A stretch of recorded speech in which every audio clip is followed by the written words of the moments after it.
Good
evening.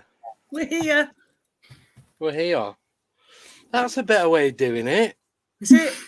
It works, and we're not keep bobbing around at the bottom of the side, picking our elbows or whatever. Yeah, that's the thing. Something like that. Yeah. Good evening. Hello. We don't have a guest, so we're just going to sit here and wait for someone to turn up. So do whatever you want. We've sent the link out to 100 people, so one of them was going to click on it. No. But I just do want to say quickly that since we've changed the name of the channel, changed the logo, all the background stuff, we are getting subscribers each day. So it's And if you know two people that want to subscribe, can you please ask them to do it together? Yeah. And then we don't. The reason Deborah's scared. The thing is, at the moment we've got 665. Yeah. So I just want one more and I'll be happy. No, we want two more. I'll stop at 666. No, we want two more. Thank you. Deborah's like, you can see the beads of sweat. Yeah. But no, so good. Thank you for those who helped me with the decision of changing the name and so on and so on. So it made a massive, massive difference. It has. And even the views that we get now, we're getting over 100 people watching every time. Yeah. Which is a bit scary. It is. But it's getting like 5 tonight or something.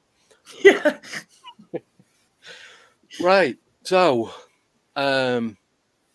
before we move on, Deborah's going to tell us who our guest is next Thursday. We have a special guest next week. Yes, we do. Yes, we do. Oh, do you need a clue? Sorry. Well, that's as good as it gets.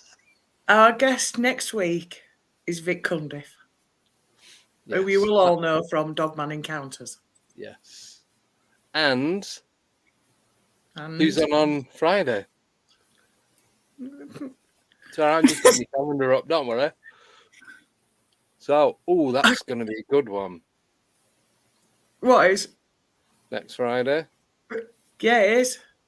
We've got Leslie Mitchell Clark and Wes G. Roberts. If you're not sure who they are, you can go onto the YouTube channel, look at the list of everyone that we've got coming on, and the full description's in there. And to be honest, without me looking, I'd be guessing at what they're going to be talking about. Yeah. So, yeah. Billy. But that's going to be a good one as well. Yes. And don't ask me anymore. No, so we've got a big one now. I'll rephrase that, and I won't pause. So we've got a biggie now for the Christmas special. Yes, we have. So you guys know that George Mitrovic was coming on. Well, we've got an addition. Oh, I don't even need to do anything. I'm just going to sit here and watch. Yeah, me too, because it's going to be brilliant. So, should we tell them? Yeah, might as well. So we've got George Mitrovic and Earl Grey together on the same screen at the same time. That is going to be and so they have much already fun. Have already started chatting because they've both been messaging me. So whatever they're going to do is whatever they're going to do. Yeah, just going to leave them to it. Free for all. And as George put it, trying to keep him on track on the theme that we're going to be talking about is like herding cats. Yes. And I'd never heard that phrase before. Yeah. But so true. If that phrase was made for anyone, it was him. Yeah, most definitely. So it's going to be amazing. Yes. It really is. I'm not just saying it. It's just... We're going to have fun. It's going to be awesome. Fun. Yeah, it's going to be really good. Right, so... Just have a little clean round here. Deborah's going to get up on the desk and do a bit of a Tina Turner for us. And then Ali's going to talk about water cryptids. No. So I just thought I'd like scare everyone and like simply the best then, is it? Well, not too bad to start, we'll call it. Can we do a duet with Steamy Windows? Private dancer. Oh yeah. Sorry, not sorry. I can't get up one step of a step ladder. I'm hardly likely to get on the bloody desk, am I? Oh, yeah, well. He's Bob's car lifting crane. Do you want me to spend all weekend with Vertigo? Oh, not you two. I don't do you two. Well, I do you two, but I don't sing it. Anyway. Right. Anyway, moving on from that nonsense. Yeah. Deborah, what have you got for us this week? This week, I have absolutely no idea. No, we decided we were going to have a little chat about. I don't like to call it Hollow Earth because that just sounds like a sphere with like the middle carved out, and it's not. Like a pumpkin without the face. Inner Earth. Mm. And me and Andy have been chatting, and we reckon it's tunnels. These tunnels and caves leading into big areas, rather like than big voids, big vasts. Yeah. Like, so possibly even like an underground village type thing. Or an underground I city. don't mean... No, yeah, because you have got underground cities. Jason's come up with one. Yeah. Oh, imagine all the honey inside. No. Honeycomb's not got honey inside. Well, what's honeycomb got in it? Oh, sorry. Imagine all the combs you'll have. I like that. Anyway, moving on. Oh, Ryan's come up with that. Agatha. What? Agatha? Yeah, Inner Earth. Oh, I thought it was like a joint name of Arthur and Agatha. Anyway. Oh, dear. No. So we reckon that these are actually inhabitable. Habitable, not inhabitable. Well, can I just quickly throw something in? Because I was watching a TikTok not so long ago. And there's a woman talking about like the reptilians and I call them Pleiadians, but it's not Pleiadians, is it? Yeah, no. Is it no? Pleiadians. Pleiadians? I don't know. However you pronounce it. Yeah. And apparently the intergalactic space force that control everything that goes on all the different planets, apparently told them that they need to leave Earth because it now belongs to the humans. The Pleiadians and a couple of other different species were like, yeah, we agree, we'll go. The reptilians were like, no, we're not, we're staying. This is our home, we're not going anywhere. Then apparently, all of a sudden, the Ice Age started. So the reptilians moved underground and kind of like stayed there since. So as the human population grew and grew, they couldn't really come back up to the surface. So they carried on doing what they do. Yeah. Underground raves and caverns and all that kind of stuff. Yeah, like they do. But kind of makes sense. The Ice Age bit, because they reckon reptilians descend from dinosaurs.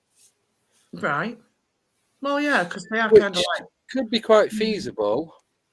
But how long would that take? How many millions of years would that evolution take?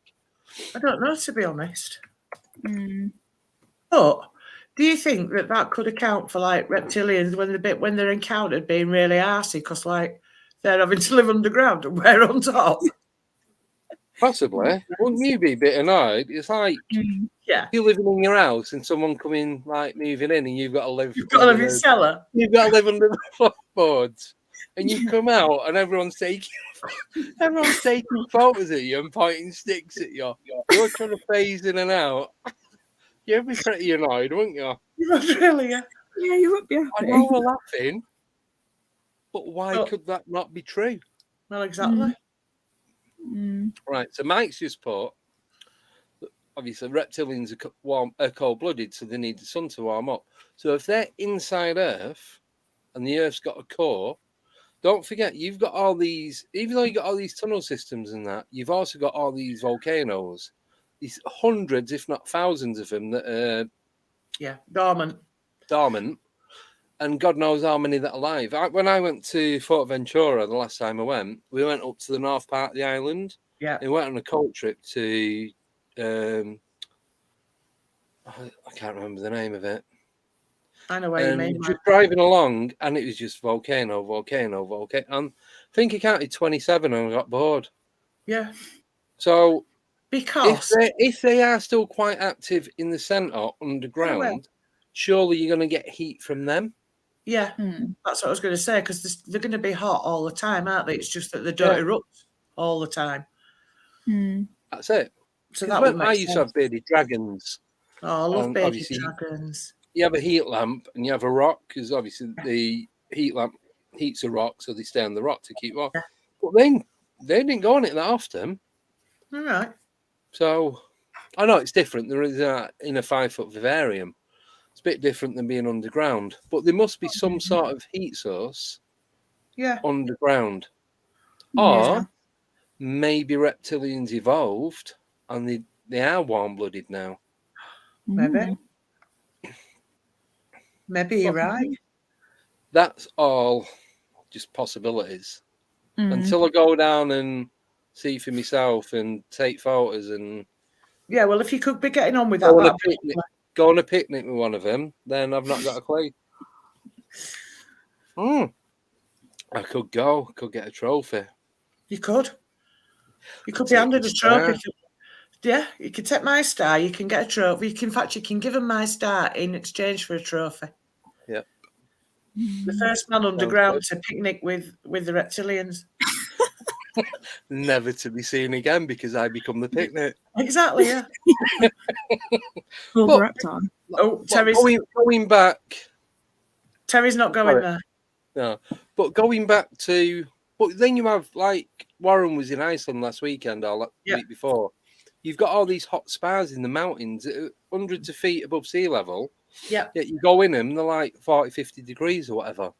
So if you've got that up a mountain, imagine what you can have inside Earth. Because don't forget, you've got rivers and streams and all that at the bottom of the sea. Yes. And because it's a different type of water, the waters don't mix. Yeah. So what's not to say that these rivers are not warm because of the lower to the Earth's crust? Yeah. I don't know. That's true. So anything's possible. I definitely think that there's caverns and then even inside mountains as well. Because UFOs have been spotted going into mountains. So there's got to be some sort of area inside some mountains to house these things. Well, or aliens. You've got the mountain up at Loch Lomond in Scotland that contains a nuclear power station. You wouldn't. I've driven around Loch Lomond, like both sides of it. You wouldn't know. No. And there's one bit where you can see some pipes running up the side of it. Other than that, you'd have no idea. No idea, no. So that's what we do know. Imagine what we don't know. Oh, that's a point. Blue Shift's asking, how does gravity work inside Earth? Technically, it'd work the same. That's if gravity exists. Because gravity has not actually been physically proven. It's just a theory concept that might be a thing. Mm-hmm. All they know is things fall. So science had to name it something, so they named it gravity. But how do you know you're not being pulled down or pushed down or dragged? Exactly. Or, do you know what I mean? Gravity has not been proven to be a natural thing. So it's just, I think it's something to do with the density of air as well that's around at the time. Yeah. Yeah, that was the one was that the one in Argentina where you can only get there so far by boat or car, then you've got to walk for like 3-4 days, then you have to get a helicopter. There's all different modes of getting there. Yeah. And you get there and it's got its own ecosystem. There's actually clouds inside the cave and these plants that couldn't exist anywhere else on Earth because the ecosystem is completely different. It's plants that were around like 100,000 years ago that still exist. That's weird, isn't it? So, So, but thing is, anything's possible. Look at all these different sightings of different creatures and these cities that are floating around on clouds and just the different types of UFO, UAPs, whatever you want to call them. So why can this not be possible? Yet everything else can. Yeah, I agree. You see, this is what I was going to talk about. This is what I was going to talk about tonight, but I have not had time to do anything today. No, I've got a lot of stuff for that in my head. I've spoke about this quite a lot recently. Do you want me to throw some bits at you and see what you think? Yeah, you can do, yeah. So Admiral Byrd, he went to the 1920s. He was like the highest ranking officer at the time. He went. Did he fly or did he go? He went so far in like an aircraft carrier, and then he flew. He wasn't solo. He had somebody with him, wasn't he? Yeah. On the old style planes, the pilot was at the back and the passengers at the front or something. Yes, something like that, yeah. Yeah, and then anyway, they flew. They went through all this weird, like, well, not weird, but this unnatural weather system. Yeah. All the needles and instruments on the control panel were going here, there, and everywhere. And then they got through and come out this other end, and they said there was just animals and plants, colours, just all this stuff you couldn't even begin to think existed. The like of which has never been seen. Yeah. And he said, like, once you get past, what they call the ice wall. Yes. But once you get past Antarctica, whether you go through a portal, a tunnel, a stargate, or it's just entrance into a different part of the world, you come out the other side, and then everything started working normal again. And there were continents on there that were bigger than America and Africa. Yeah. And he logged it. He just go on YouTube and type in Admiral Byrd. These documentaries on, I think, Netflix are definitely on Amazon Prime. Keep putting that in. Amazon Prime. Amazon Prime. There's definitely documentaries. There's loads of stuff on YouTube, even the books, everything. And he sat there and he's like, he had everything to lose. The highest ranking officer of his bit, I don't know because I'm not that well up on the military. His job, his credential. He's American. He studied credibility. He studied at Oxford University. and got all these different GCSE results and what have you. GCSEs. I don't know what it was. They like these degrees and diplomas, and I don't know what the other things are. Obviously, I've not been at university. Not obviously, you'd never know. But well, he got to be an admiral, and lead hundreds, if not thousands, of people, and all these other ships. He took a fleet of ships and aircraft and went in, and the government or the military backed him 100%. He'd been in once, he'd seen this stuff, or he'd seen part of this, so he knew about it. So he said, "Look, I want to go back. I need X amount of people. I need this," and they didn't. Apparently, no one said, "Oh, I'll have to think about it." They're like, "Yeah, 100% pure backing. Yeah, we've got this. You can do it." And he went and he logged everything. No one tries calling him out saying he was chatting. No. Mm-hmm. It was 1947 he did that one. He started exploring the Antarctic in 1926. Yeah, and didn't he become... I've got 1921 in me, and I think that's when he became an admiral. Yeah, something like that. It was early 20s.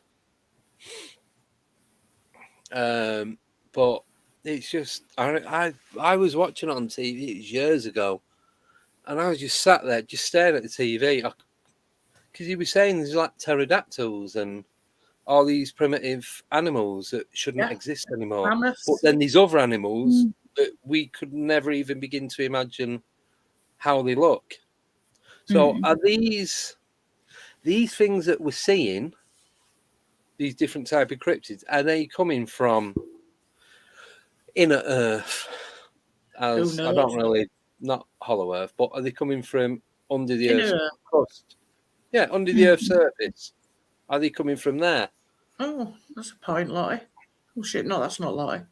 Right, I've done it. How long was it between Admiral Byrd and Roswell? Any connections there, maybe? 1947, so it's about 20 years. No, Roswell was 47 as well. Yeah, that's what I mean. So 1947, but wasn't... Byrd started doing it in the 20s or 30s? I'm sure it was the 20s. Right.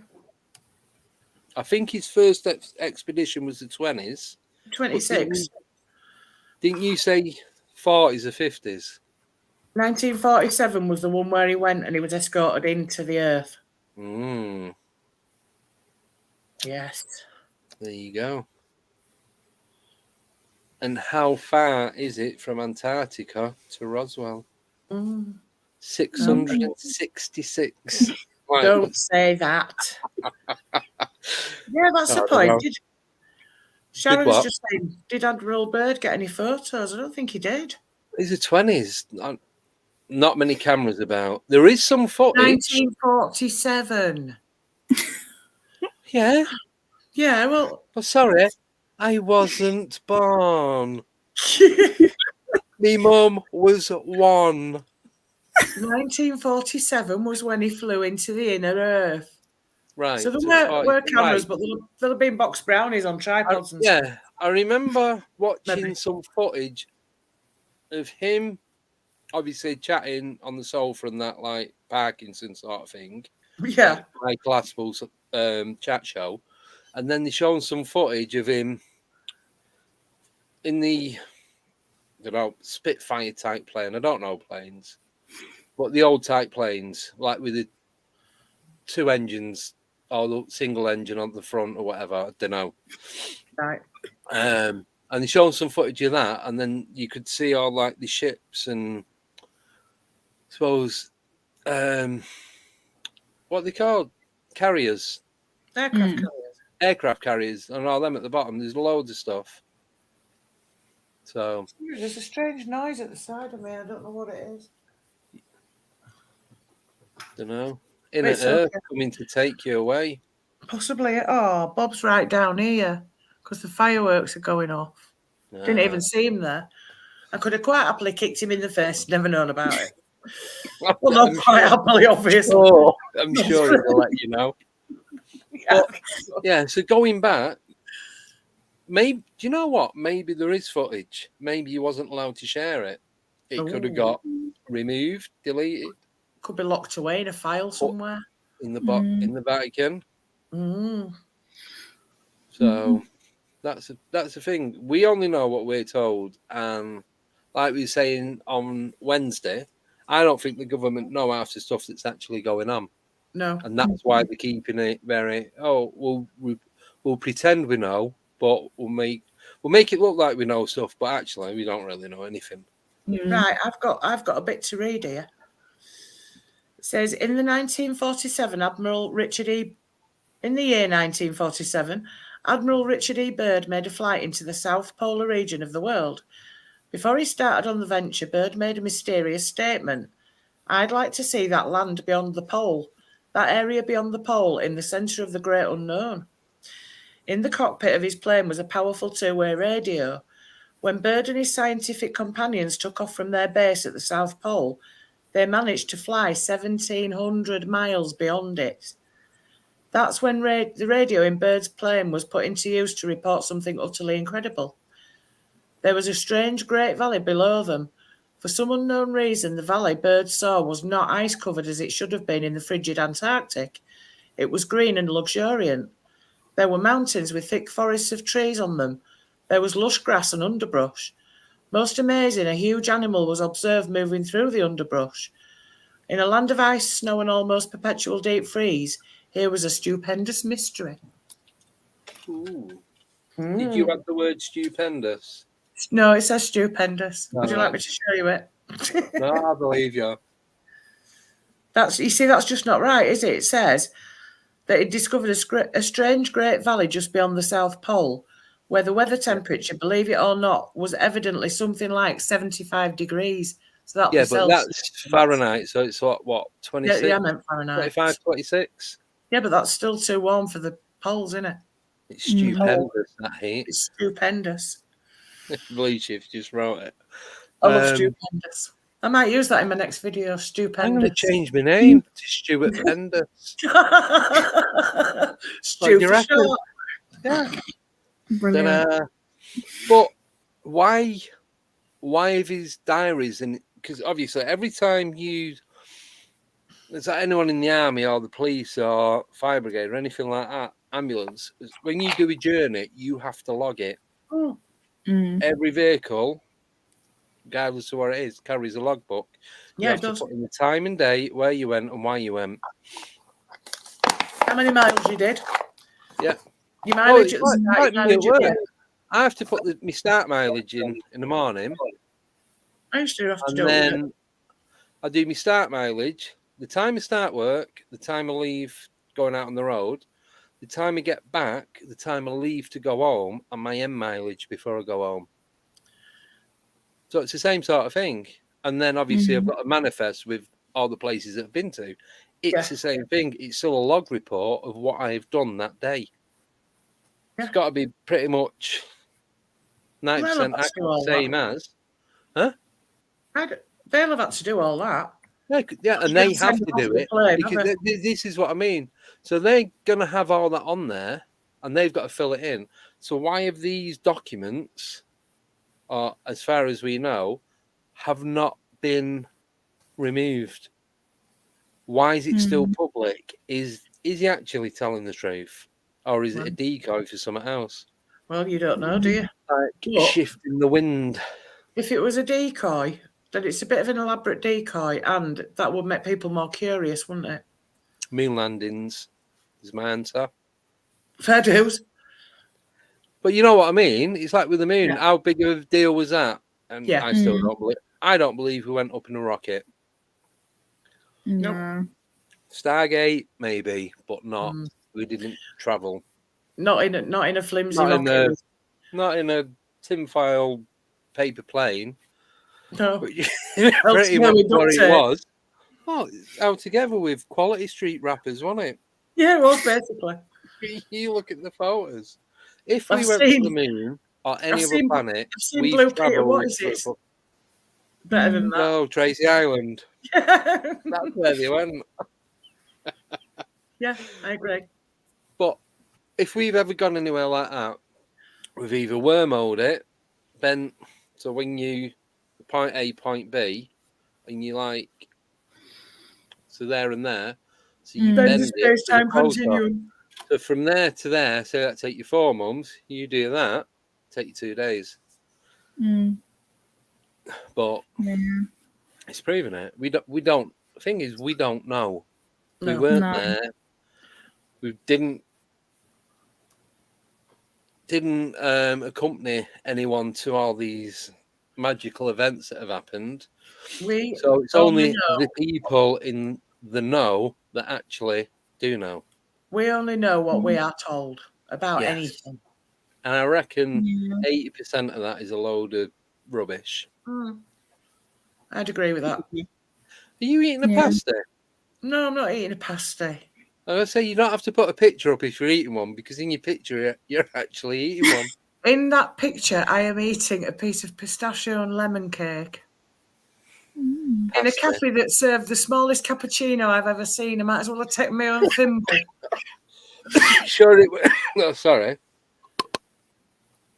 I'll do sound effects. You sure it weren't an espresso? No, it was a cappuccino in an espresso cup. I nearly gave him it back and said, I've got the wrong order here. I'm normally having a pint of this stuff, not just a thimbleful. Yeah. So come on, viewers, what are your thoughts? That's what I believe happened at the moment. As you know, I've changed my mind. Yeah, but we all do, don't we, when we hear different stuff. But that's it. You get pieces of different things, and you kind of put your own thing together of what went on and what happened. Yeah. And try and make reason of everything, don't you? Yeah. You don't get a story and believe every single thing in that story happened, regardless of who's telling it. Yeah. Because everyone exaggerates either over or under. So you need to like take some bits out and maybe add a little bit in your own. And then you've got what they call Chinese whispers. It's like with the Bible, it gets translated into a million different languages. Yeah. And each time it gets translated, something will change in it. Yeah. And then that gets translated into something completely different. So then you're losing some information and something else is added. So what was there that could have been true is now something that's made up. But because of translation, it's kind of like knock that out a bit and you're not getting the truth. And that's happening all the time, not just with the Bible, but with everything. Yeah, I agree, yeah. So I'm just flicking through Admiral Bird's What Is It to see if I can find... No, I don't mean you, Ruby. I just mean, wait, because Ruby's put not true, Andy. Oh, no. We're on about history, historical stuff. Yeah, so when something big happens, regardless of who's making the report, especially if it's the media, they're going to exaggerate on what's being said and what's actually happening, and you never get the full picture with them. Yeah. But when Paul was on Wednesday, he said that his father was involved with the Apollo module that they crashed into the moon. Yeah. He was part of that team. Yeah. So it might have been me. Sorry. It might have been me the way I said it. I'm not very good at explaining stuff. So, no, we're not having a Jim will fix it medal. You don't want one of them. No. Could I have a blue Peter badge, though? Yeah, a gold one. So I can get in Whip Snake Safari Park for free. Thank you. Only down the road on a receipt. Yeah. I'll have one of them if you don't mind. Get a lion. Who's dishing them out anyway? Who's dishing what out? The blue Peter badges. I don't know. Lottie, I think. Oh, bet she found some in one of the houses she were doing. I bet she did. She gone through drawers. A big collection. Yeah. Oh, excuse me. So, Ellie, what are your thoughts on Inner Earth? I never really thought about it. If not, don't worry about it. Never really thought about it. I've just, it's the Earth. That's just all I've ever really known or thought. Do you think though that so obviously there's a lot of energy, natural energy that comes from the Earth. Do you think that this energy could come from whatever's living underground? That's if there is anything. There might be nothing. Yeah, that possibly. I'm not saying there is.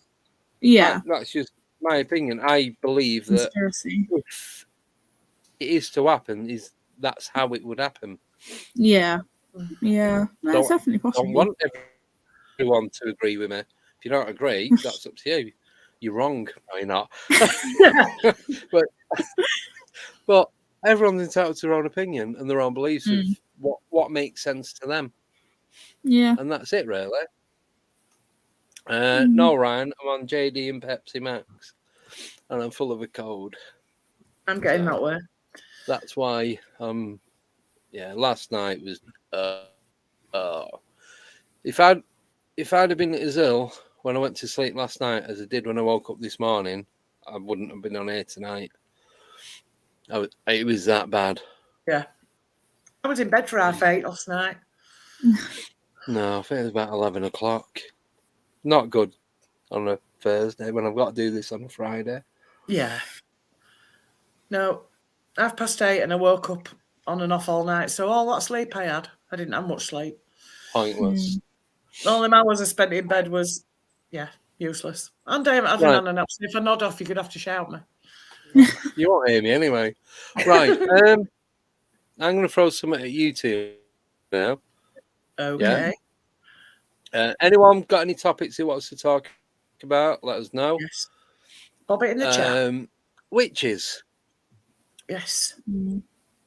Witches. Twitches. Salem witch trials. Yes. What are your thoughts on that? A lot of witches got burned. Yeah. Yeah, but were they actually witch? I know what happened. But do you think it was just like they was trying to get rid of the mouthy people in the village and the ones that were causing all the crap? You think it was more that? Yeah. I was just about to say, like, mass hysteria. Yeah, mass hysteria. Like, one person says something and everyone starts believing it and it just builds up and builds up. Yeah. Do you reckon it was more that? Or do you think there's actually some truth to it? Because I read something lately that these the witches that they burnt weren't actually witches, and I can't remember or find where it was. Yeah. Yeah, Shaz put land grab, which it was. Which it was. Because Salem's not a massive place. No. Hey. So, and it's pretty much, it's just houses and water. There's no. Oh, the bit that I seen, there's not much open land. It's not even a busy place. Yeah, but if you think back to those times when people were like completely different, wasn't it? Yeah, people were like fighting over territory and stuff like that. And I suppose you got the more land. You got the colonials, haven't you? All the Europeans going over wanting the land, and you've got the Native Americans saying, "Well, no, we've got to keep it," and then everyone else in between. Yeah. Was it? I think it was like 1,200 and something, wasn't it? Oh, sorry. I've actually got a postcard on the wall. Okay. I got from Salem. That's why I brought it up. But it says entering Salem, Est 1602. I think that was population.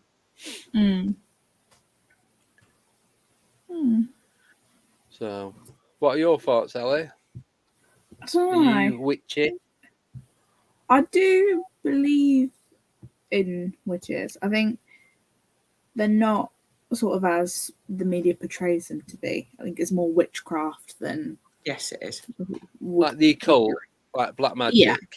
Yeah. I mean, No, not black magic. No.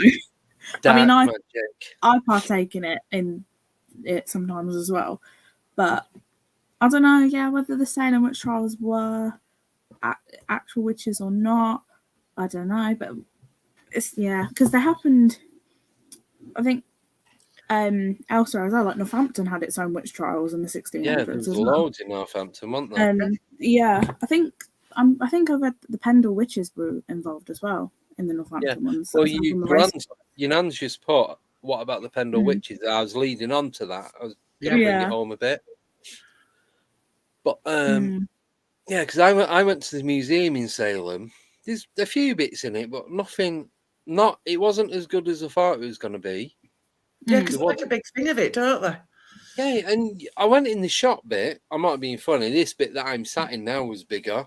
Yeah. You get 3 people in the shop and you can't move. It was bad. I'm like, oh, it's like it takes about 40, 50 minutes because you can either go on your own or you can get a guided tour.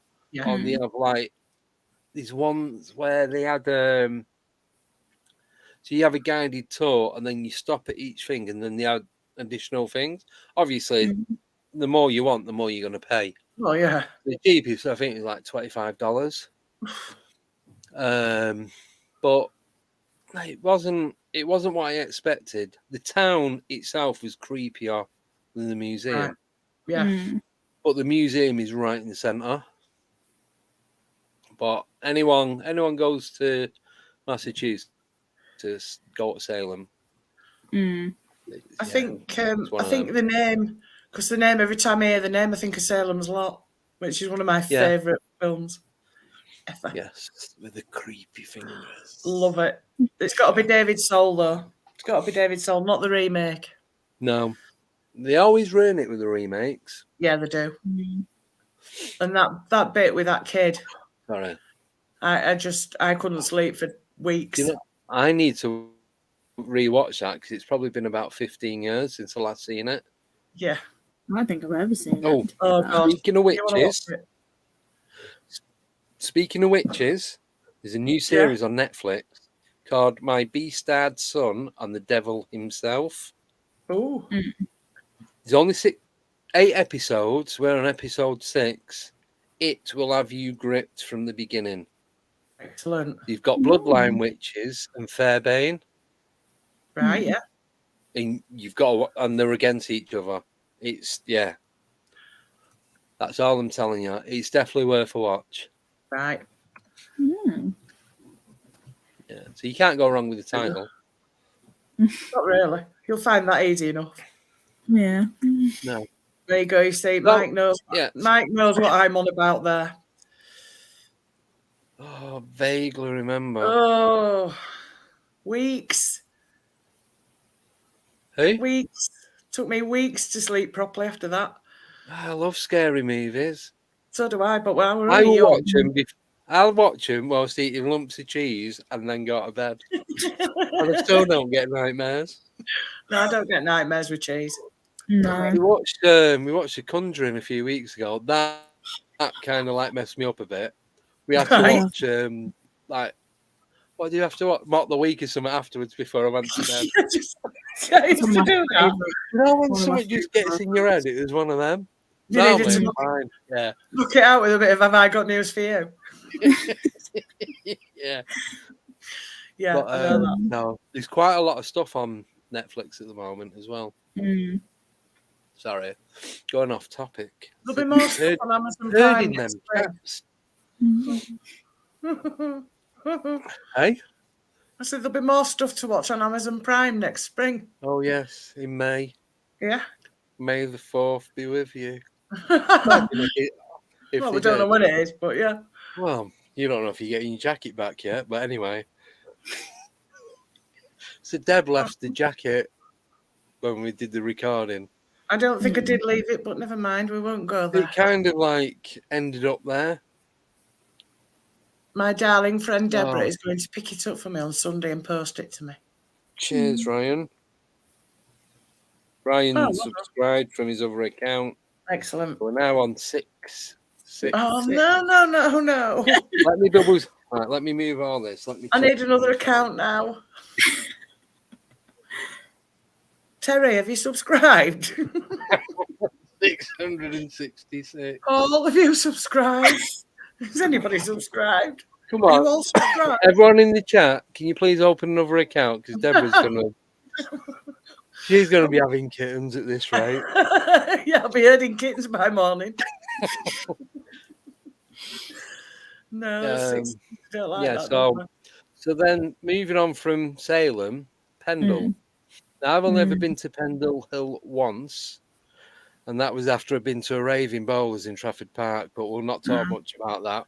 That was more of an after party. We went about 4 o'clock in the morning, and then we went to a house party all day Saturday through till Sunday, and then went to work Monday.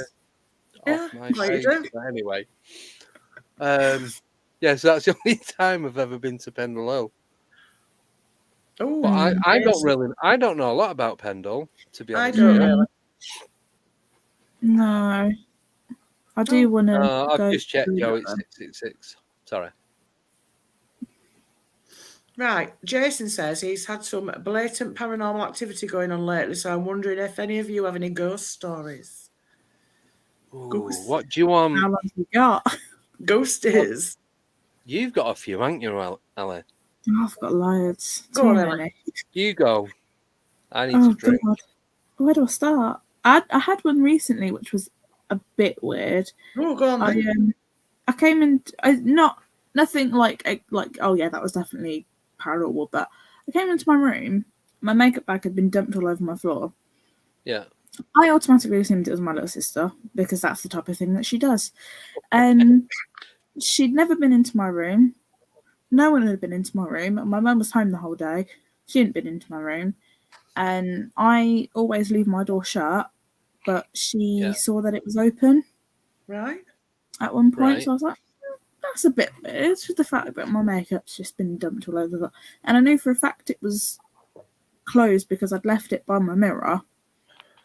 And I haven't used my makeup since like last weekend. So why was it a bit weird that it was all over the floor? But again, is there a sexy ghost walking around your house? Full face of makeup. Yeah. You never know. No, you don't. Exactly. Yeah. You know what? I just start taking random photos while you're walking around the house. Yes. That's why whenever I go anywhere that I know has got a bit of history or there's stuff been going on, like when we go out investigate, I know we don't when we're doing a live because we're constantly filming. Yeah. But like if we go out, if I'm out with Becky or if like with Gramps or whoever, we'll go out and we just take a load of photos at whatever location we're at. You never know what you're going to pick up. No. I mean, that's what I did at that church. And then I got the hand. Yeah. But I think Jason Richard should do the same. If he's got a lot of activity going on, whether it, I don't know, I'm guessing it's at his house, just take random photos. I've actually got, you can't see it because it's behind the screen, but I've got it's a security camera, but it's got night vision on it. I've got it pointing at my desk because I've been noticing a lot of orbs over the last 3-4 streams that I've done. And Nickname actually said, if you watch Wednesday's I need to do that. stream, I didn't get around to that.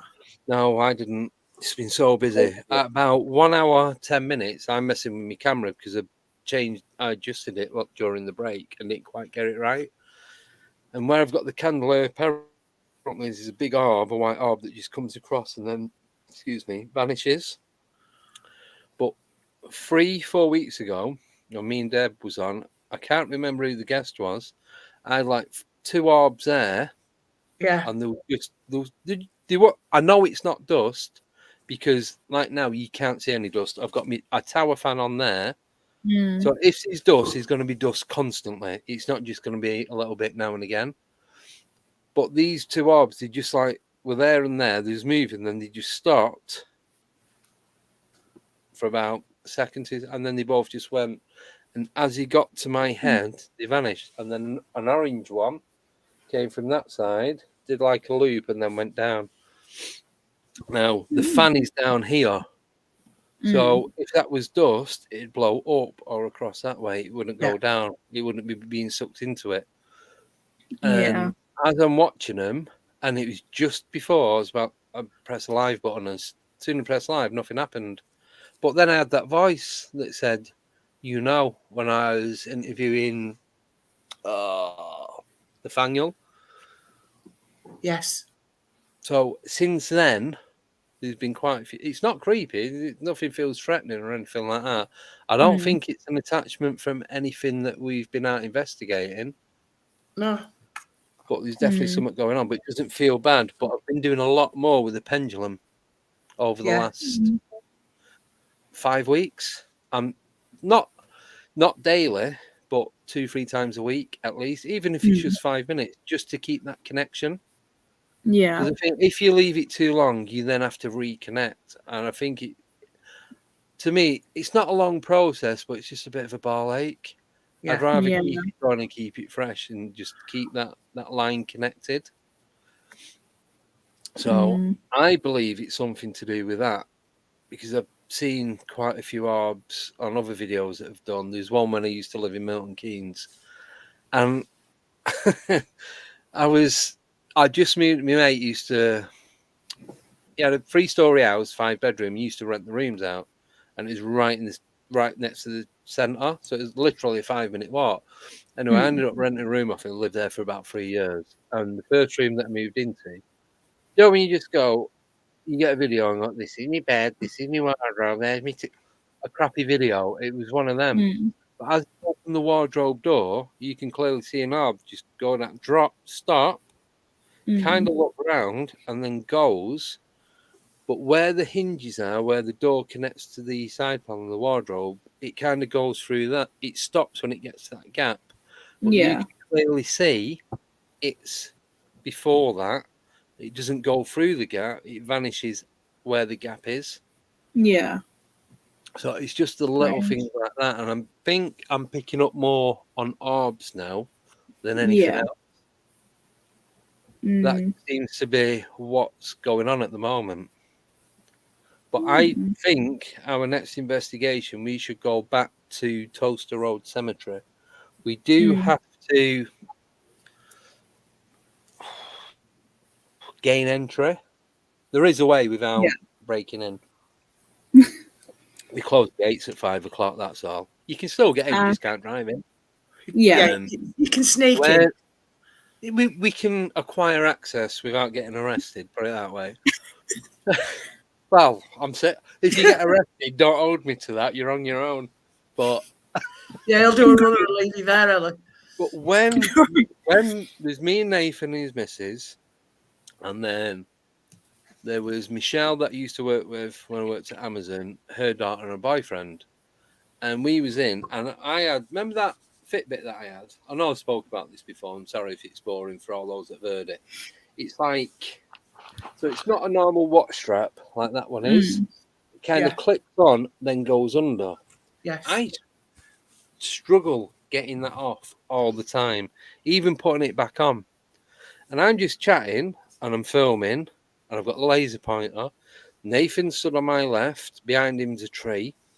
Just before that, we couldn't see, but something was throwing like little stones or rocks, and they were landing near our feet, but you couldn't see the rock. It was just the motion and the noise of it. And as I'm explaining that, my watch comes undone and falls off my wrist. It has never done that in the 18 months that I owned it. No. Yeah. You you physically feel someone doing it. I didn't feel a thing. I'm like, what? Because I'm holding the camera. I just noticed it was falling off my wrist and I grabbed it. Very strange. Very strange indeed. Yeah, so we definitely need to go back to Toaster Road. We've got to do that one. And that's set up in segments as well. So you've got the different religious areas. Oh, okay. And it's quite big. But the back, where you've got some apartment blocks at the back, that's where we could see the orbs going across. Because we thought, it's someone messing about with a torch. But when we went over, you've got 6-7 foot pole fencing, or the green, like what they have at schools. Got that all the way the length of that, and that's about 250 yards long. There is a footpath at the back of it, but there was nobody there. Just us. Yeah, it'd be good to go there. I don't think I've been. You'll like that one. It is creepy. And if we need to get out straight away, it's not going to happen. It's going to take a few minutes. Right. Yeah, she really wants to go now, Andy. So if we're right at the back end, it's going to take us at least 5 minutes to get across to the front, and then another 5 to get out. Let's just hope there's no energy in there like Malcolm then. We felt energy. Like I said, there's orbs. There's a big black shadow in there as well. They've got some Commonwealth war graves. Yes. And that's a section. It's like a large rectangle. You've got the call it a cenotaph. Yeah. Like the monument with like the war heroes and the names, and then you've got the headstones. That's all. So you've got squared off bushes all the way around that, and there's a lot of energy around there. I think I was just a bit too freaked out to go back, to be honest. It was more that than anything else. That's why he's dragging you along with him. Well, there was, like I said, there was 5, 6 of us. There's a good number of people, and we were all getting a bit freaked out. There was stuff going on. I wouldn't go there on my own. I'm not that brave. No. But it's definitely worth a revisit. Yeah. Yeah, no, sounds good. Yeah. So you get your I'll just take my protection crystals, because the last time I forgot them. I was ill for 3 days. Yeah, that's it. Well, I've got I've hung it up somewhere. I've got that tiger's eye on that bit of string. Oh yeah. I'm gonna put that in my car, and then I'm gonna take the pendulum with me, because I believe the pendulum, because that's connected to my spirit guide, that's a protective tool. Yeah. So I'm gonna see. I hope I don't want to make the wrong judgment on it, but I want to take it, and hopefully that'll protect me, but help me see what's there at the same time. Yeah. Is that a thing? Is that possible? Yeah. Yeah. The spirit guide guides you through to make the right decisions and stuff. Because to me, if I take that with me, my spirit guides with me, they're probably with me anyway. But then I know, because my screen went off then. Did that on Wednesday? That was weird. So, to me, if I've got that on my person, then I believe my spirit guide is with me. Yeah. It's more of a, I suppose it's a bit like a comfort thing, because I know that spirit guide's going to be with me regardless. That's what I do. So I was speaking to someone, I won't say the name because they know who they are, and they said that before I do each show, before I go out now do an investigation, even if it's not something that I'm filming, that's not a live investigation, I still talk to my spirit guide and just ask him for guidance and help and protection. Yeah. I feel a bit of an idiot, but if it works, it seems to work. It's to do with intent. Anyway. To do with intent and belief. Yeah. Yeah.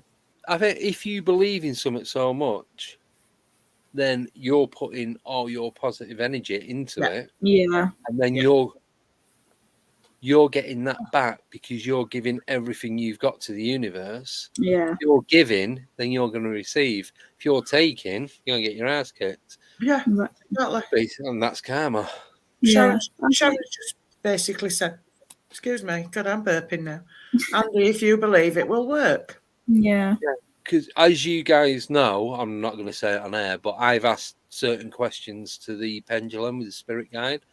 Some of them, I think, took the pee out of me. I think they did that more for a laugh. But the more direct questions for me, they were absolutely spot on. Yeah. I couldn't even have guessed the outcome from it, but it did what it says on the tin. Yeah. It's like moving my crystals. I always in every like investigation and stuff, I take my protection crystals. Yeah. The one time I didn't take them was when we went to Balton, and then I was negatively affected. Did you feel threatened when we went to the ruins? Yes. Absolutely. Was that awful? Was that the most awful experience ever? Yes, that wasn't was just me. No, that was horrible. I never went through it that again. Like, Ali, whatever you do, don't run. That was my. Like, well, now I want to run. My code word of if I start running, you need to run. You need to run, yeah. Get the F out of there. Yeah. I felt like something was just running after us. It felt like they were creeping towards us. Yeah, you know, we was coming up that hill and we was doing, I said, if you walk forward, I'll walk backwards. And then we've got kind of like a 360 of what's going on. If anything happens, we're both going to know about it. And it just felt like as I was taking one step, this was taking 3 or 4 or one big step. Yes, I have. You mean EMF meter? So it's an EMF meter, but it's also a Geiger counter. So it picks up any radioactive. The same as what you've got, Ali. Yeah. Have you got yours on you there? Mine. I can get it. Yeah, it's all right. Get it during the break and. I don't know. I don't actually know where it is, but it's somewhere. Yeah. I think it's somewhere. We're having a 5-minute break now, anyway. Me, Ellie, and Rick. So Rick is Ellie's grandfather, also known as Gramps. He comes out with us on depending what work shift he's on, and you guys have seen him when we've been out investigating. We've all got the same EMF reader, which I think's better because then if one picks something up and the other one doesn't. It can go both ways then, but is that one's dodgy and one's not? Then if all 3 are picking up the same thing and the same reading, because it's got the temp on it as well. So yeah. So I think having the exact same equipment is going to work a lot better than having 3 different types. Yeah, because at least you know they're all calibrated the same. Okay. Thanks. Right. We're going to go for a break in 2 minutes, not just because of that. What? Ancient Ruby's just put, there's a man with a cap on walking behind you, says your grandfather, right? Now, I'm going to ask a question because this will determine which of my grandparents it is. Right. Is he chubby or is he slim? Because he's only one of my grandparents that wore a cap. Well. And maybe we'll find out in a minute. Yeah. Should I play the countdown music? It's chubby. Yeah, that's the one who wore the cap. That was my dad's dad. There you go. Right down the pit. What Neptune? Oh, that.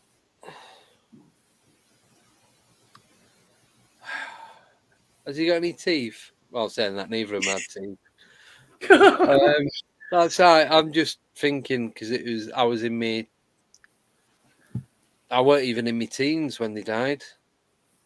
Right. There's only like a couple of years between them. Sorry, I've got an itch. That's right. Right. I'll wait for the next comment to come up and then we'll go from there. Don't freak me out because he's granddad. Oh, yeah. You know him, knew him. Yeah, well, when I used to sleep over, without going into loads of detail, my gran and granddad had separate beds and separate bedrooms. Right. So I used to share a bedroom with my granddad. Yeah. Like 2 single beds. And the dog had come in in the morning. It was a curly-haired ginger dog called Chopper. I don't even know what type of dog he was. But yeah, proper ringlet ginger hair. And he paw at you till you got up. Did he have a square face? No, he was a dog, not a box. Oh, for God's sake. He was like a shorter version of a golden retriever, but more orange. Right. Okay. Was that a breed in the 70s? Yeah. It was when white dog poo was around. Was it a red setter? No. I know a red setter. I'm not stupid. Oh, I don't know. Right, you always make him laugh. You are so alike too. Is that the chubbiness? Cheers. Yeah. Did he like pies as well? Do you know what? Without being horrible to him, he had one tooth. Right. Right. He won't wear false teeth or anything like that. I know loads of them. He'd have a steak. He'd eat the bone with his gums. He'd chew the bone. I'm like, what the hell? Oh god. Or I remember what I did used to do. He had a bad leg. I think it was rickets. He used to work down the pit and what have you. He used to have a caliper fitted onto his shoe. Right. So I used to put it on. Obviously, his shoe was about 20 sizes too big. I was like 7 or 8, and I'd walk around the house. And this is going to sound so ridiculous now, but it's true. So he had a the old bike arm, like the mini French arm. Yeah. I used to mess about with that, and he had a kaleidoscope. Yeah. It looked like a giant fruit pastel tube. Yeah, that's right. I could sit there all day turning it. Okay. Anyway. Whilst walking around with his caliper and pressing his arm. And that was me growing up for 20 years. Just when you thought it couldn't get any more weird, it just did. Meanwhile, watching Jim will fix it. Anyway. You know what? We did. Because I used to stay at my grand's at weekend. I used to watch Jim will fix it. Not Opportunity Knocks. The one with Stuart Hall. Oh, God. Oh, no. When they dress up in the big costumes and they've got one array. Can't remember what that was, but yeah. I know it's a Game of Thrones then, but it's not. So, welcome to growing up in Manchester during the 70s or 80s. To your granddad's home. Should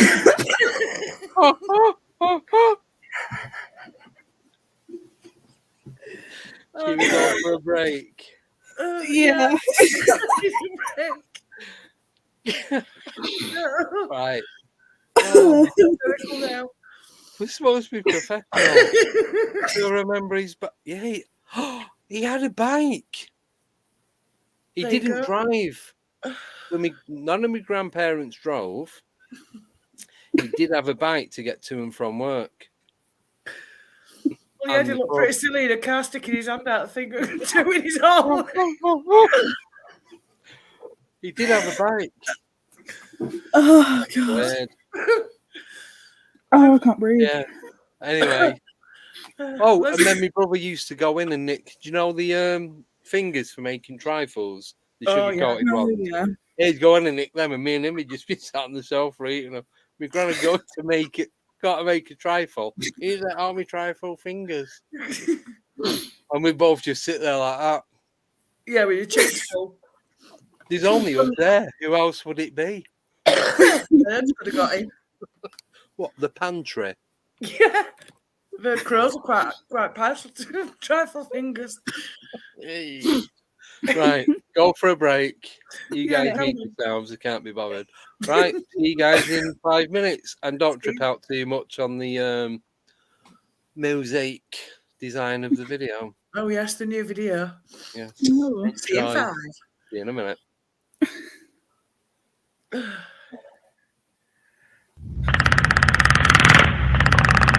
Oh, do I have to mute?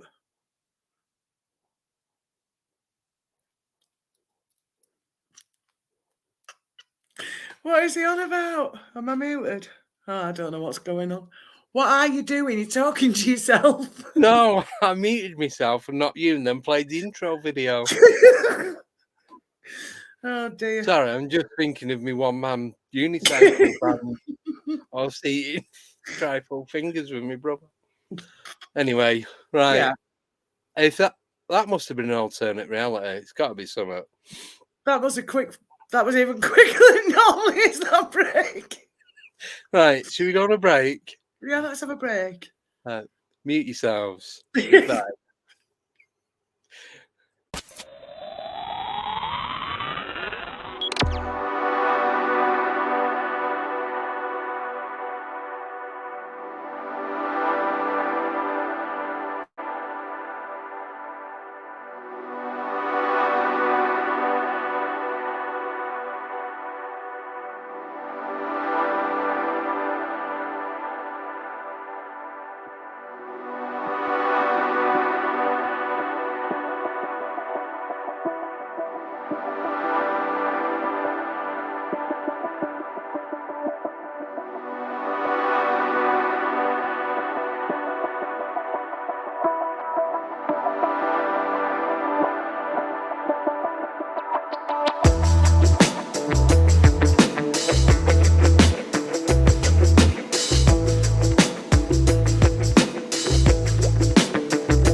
Bye.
10, 9, 8, 7, 6, 5, 4, 3, 2, 1, 0.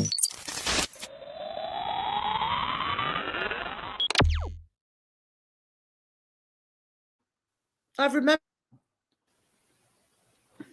Nobody else has, but I have. Well, it's all right. We couldn't hear you because I unmuted you as you unmuted you, and one of us muted you. But anyway, Oh, that's nice. Thanks. it's all right.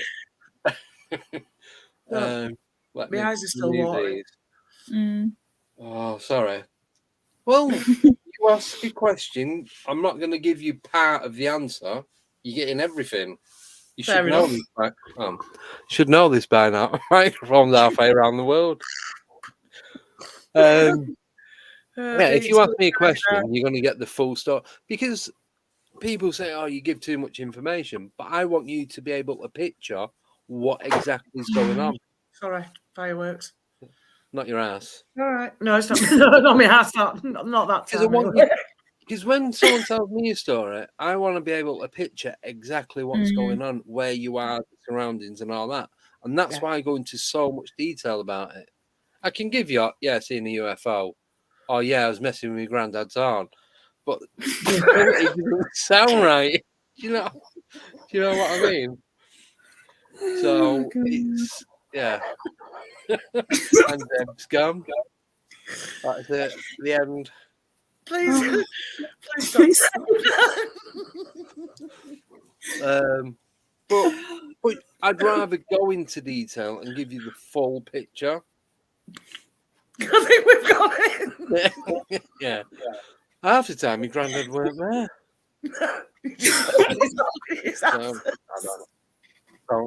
I don't know. I'm shutting up now. I think we need to ban the words granddad and horn. We do, yeah. That would be good. Right. So we've got a couple of questions. Go for it. The first one is from our amazing. Is she amazing? Moderator? I'm not sure. Josephine Weeks, Joanne Weeks. Josephine. Johan. She might be African. Might be Johan Weeks or Dutch. Could be. Right, go on then. No, right. Oh, yeah. Come Sorry.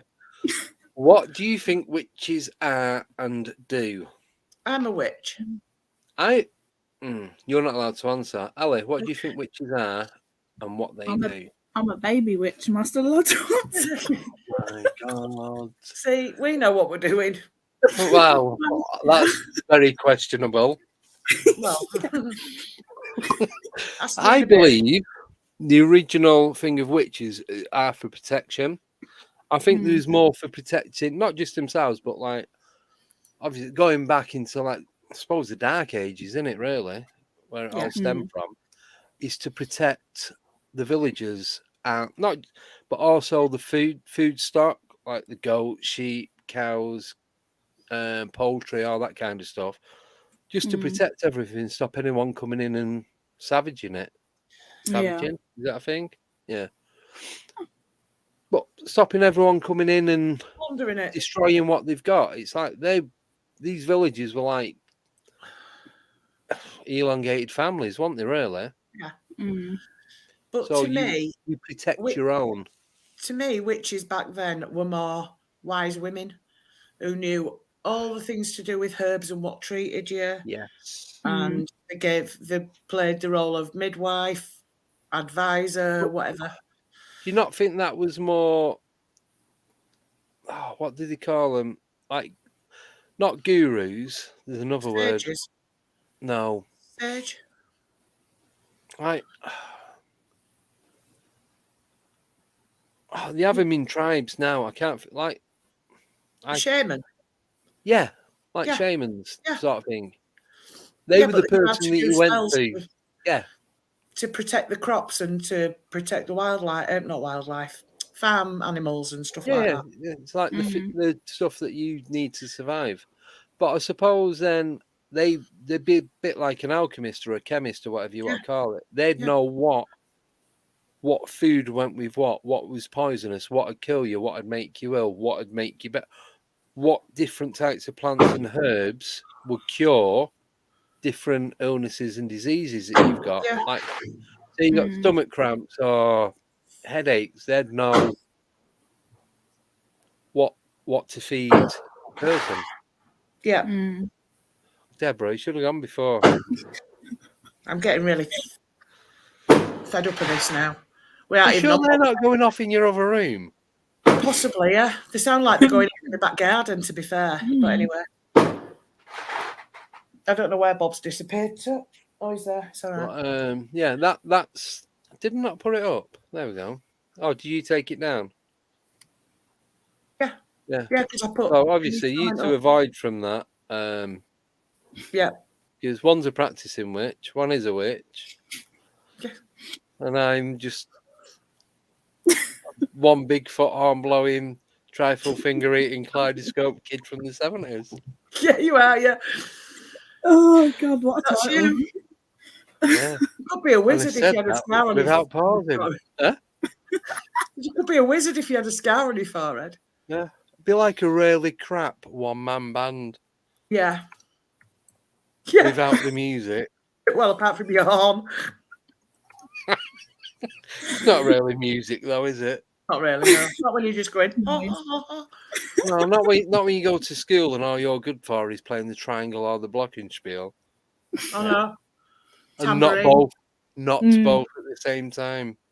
No. Yeah, so there you go. Right, there was another question.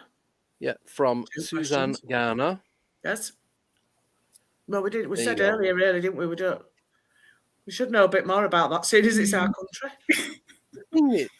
I think Craig is probably the best person to answer that, or even Deborah Hatswell, because that's their thing.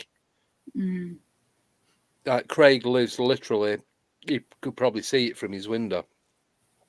Not his car window, because he's too low down. Yeah. But yes. Yeah, so that's that one. Right. Next one from Space Cadet. When is your next investigation? Would you consider coming to Yorkshire to a Stone Circle? Now, if it's called the Stone Circle Inn, then yeah, you weren't hip unless you couldn't even do that without making your own ears bleed. I was good at the recorder. Hated it. Absolutely. Our Andy, one mad man, he used to play the violin and he was good at it. Really? Where is he anyway? He's probably cleaning cat litter trays. True story, by the way. He'll have his marigolds on. Friday night ritual. He'll be listening, but cleaning cat litter trays. Smashing. I guarantee. Oh, no, I'm not going to guarantee, but I reckon he'll put a comment on within the next 10 minutes. Hey, no, I'm not. I'm doing this. In that voice. Yeah, well, yeah. That's voice you've got there.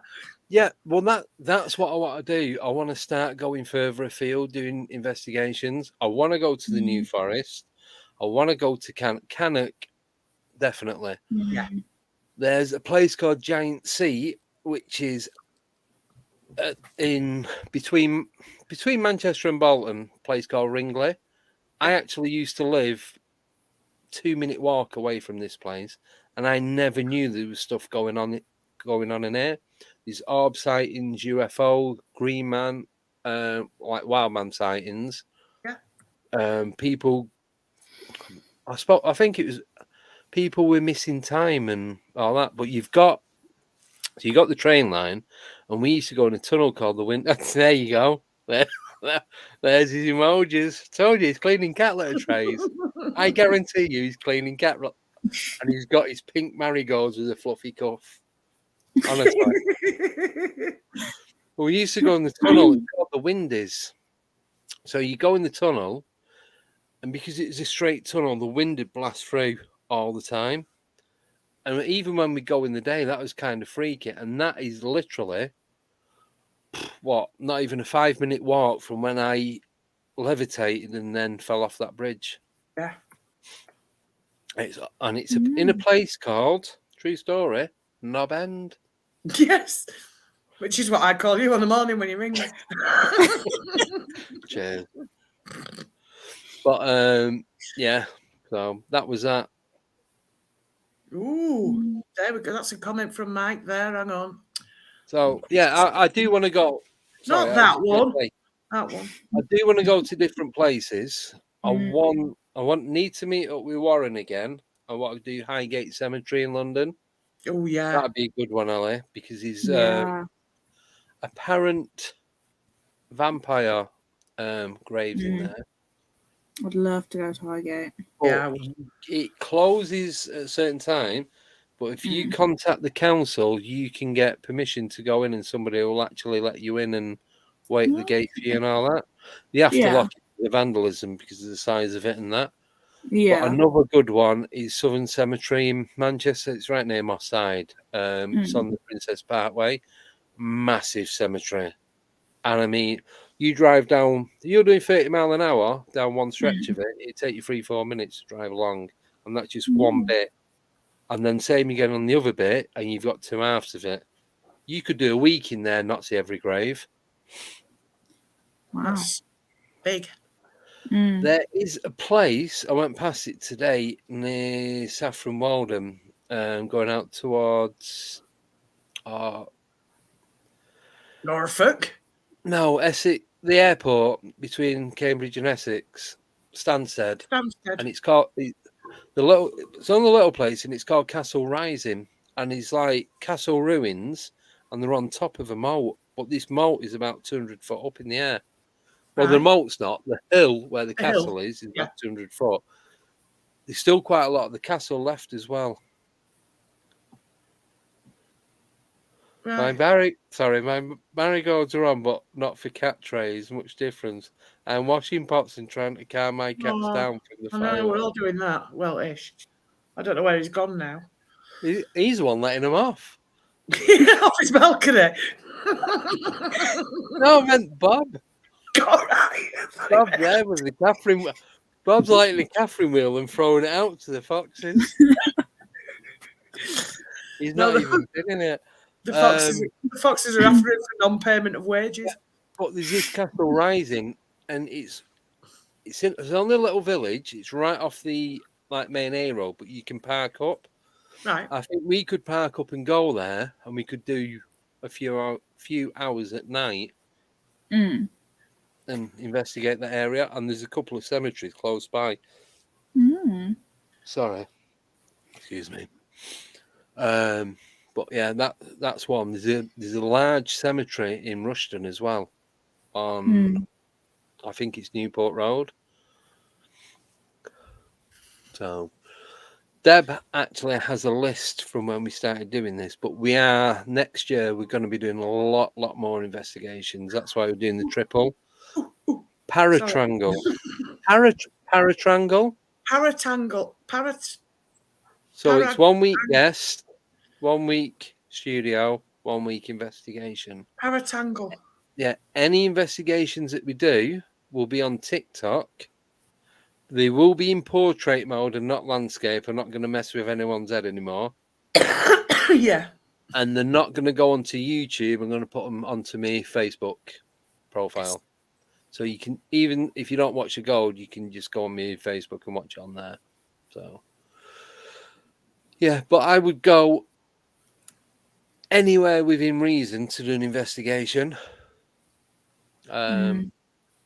Long as the car's working. At the moment, I need a new battery for it. So there is that. Yeah. It's more having the time to do it. Yeah. That's the thing of it, because I work full time. It's not always possible. So yes, definitely, Paul. Send me your details. I'll be over. Full English for breakfast. Oh yeah. Let's get a team going. You're not allowed black pudding though. I don't like black pudding. I'll bring me home. Some strange people about. Well, southern hemisphere, shall we say? I'm allowed to say that because we've got family over there. And if they're watching, they've all just disowned me. He'd have been horrified yesterday if he'd have seen me chopping my black pudding up and eating bits of it for the freezer. A big sausage. Raw? Yeah. Well, it's not. It's not raw. It's cooked already. You just fry it to cook it again. I buy the big bags. You get 30 slices from Farm Foods. It's about £2. Oh, no, don't like them. And I just have 3. It takes about 15 minutes to do them, but they're nice. No, don't like them. In the silver packet? No. Yeah. No. No. Yeah, nice. Trust me. This is the proper butcher's stuff in the big sausage. Well, less said about that, the better. Oh, God. Honestly. Anyway. Trouser obsessed. Eh? Knew I had a drink tonight. Right. Now we would consider going different place. We do need to do Yorkshire, but then you guys need to come down here to Kingsthorpe and St John's. I want you to feel the energy when we go there. I want to go to Kingsthorpe. Experience. Anyone else who wants to come up or down or across, depending where you live, let us know. Yeah. Just email me, andy@codesoftheunknown.co.uk. Oh, speaking of which, question, and this is going out to all the viewers only. Now that we've changed the name of the YouTube channel to the 12th Dimension, we've got a new handle. So even though we've got the URL for YouTube, which is COTU1973, the new handle is going to be the 12th Dimension, but I couldn't get it in numbers. So it's all lowercase, and it is, I'll type it out.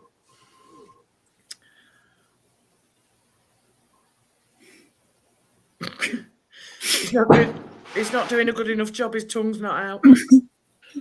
There we go. And that's where it is. So it's all lowercase and letters. And that's the only way that we can do it. So that's going to be the new handle for YouTube.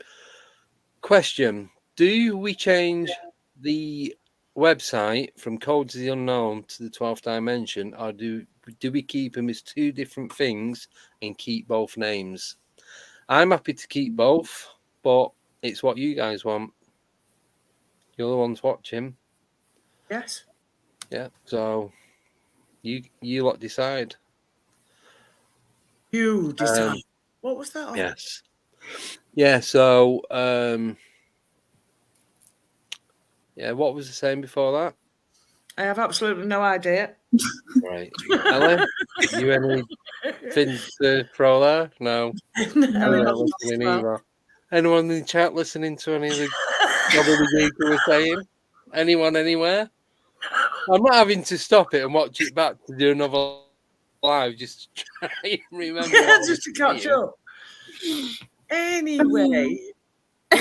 So Warren said to align them. I can change the domain. I can do that tomorrow. That's not a problem. I just didn't want to have one then the other and people get confused. I want everyone to know what's going on because I just update them. I don't do anything other than that.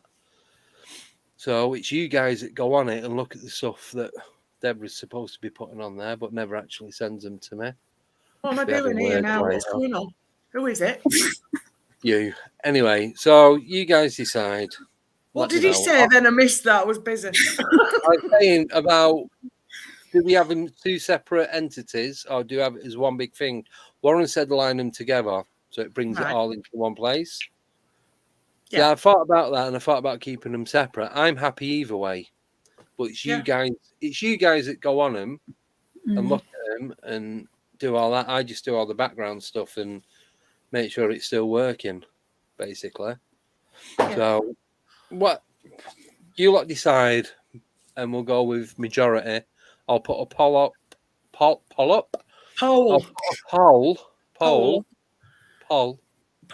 Not a poll, it's a poll. On.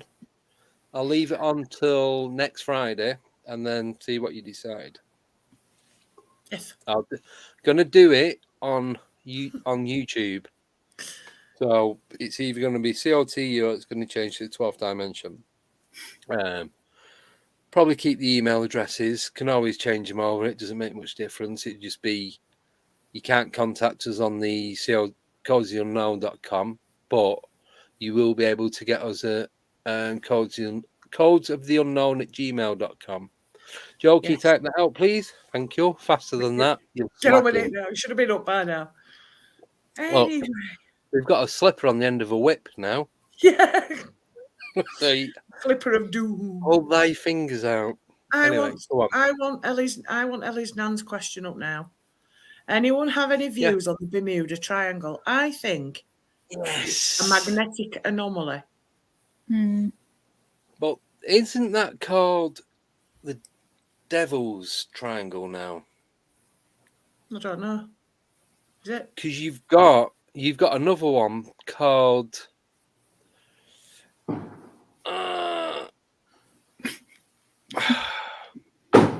it's either the Davison Triangle. I think it's the Davison Triangle. Right. Someone let me know or correct me either way. But it's to do with, it's like you've got the Skinwalker Ranch, Bradshaw Ranch, and Stardust. That apparently that obviously it makes a triangle, but there's a lot of stuff going on in that triangle other than at them 3 different ranches. All right, Blue Shift's just put that's in Alaska. Oh, right, Devils is off Japan. Different one then. But I'm sure I read somewhere that they changed the name of Bermuda. I just think it's a massive vortex where a lot of energy either starts or ends. I agree with that, but I also think there's something to do with magnetic. There's something magnetic because there's the same off the east coast of Yorkshire. Because it's going to be like the North and South Pole. If you stood where the exact point of the North or South Pole was, you had a compass, it'd just be spinning round or not moving. Yeah. Probably spinning round because you're not on any actual direction. So I just think it's something like that, like some vortex of some kind. I don't think it's portal because a lot of the pilots and the captains of ships and all that kind of, all them like the admirals and what have you, the ones that have gone in and come back out, they said like with Bird, all the instruments have spun round and gone haywire and all that. Yeah. Then when they've come out the other side, it's always like it's crazy weather as well that's going on. Yeah. Like thunderstorm will come out of nowhere and last for like 10 minutes, and then you get out the other side and there's like not a cloud in the sky. But you see, thunderstorms create a lot of energy as well. Yes, because there's a lot of electricity in thunderstorms. Yes. Especially, obviously, the lightning. On the east coast of Yorkshire, there's the Yorkshire Triangle, because a trawler once took off from Bridlington Harbour and it got to where it should have been an hour and a half early. And they couldn't account for it. And when they looked at all their instruments, they were just going mad, crazy. All over the place. Yeah. Yeah, but are you thinking of that triangle or are you thinking of Bradford, Leeds and Barnsley triangle? Where everyone goes in and can't get back out quick enough? Yeah, that's it. Is that Don't a different include Leeds in that, though. Bradford, Barnsley and Sheffield. Burnley. Yeah, something like that, yeah. It's where they give out trophies, that triangle there. Do they? Took them in your head. Yeah. Wrong name, but anyway. Sorry, I couldn't resist.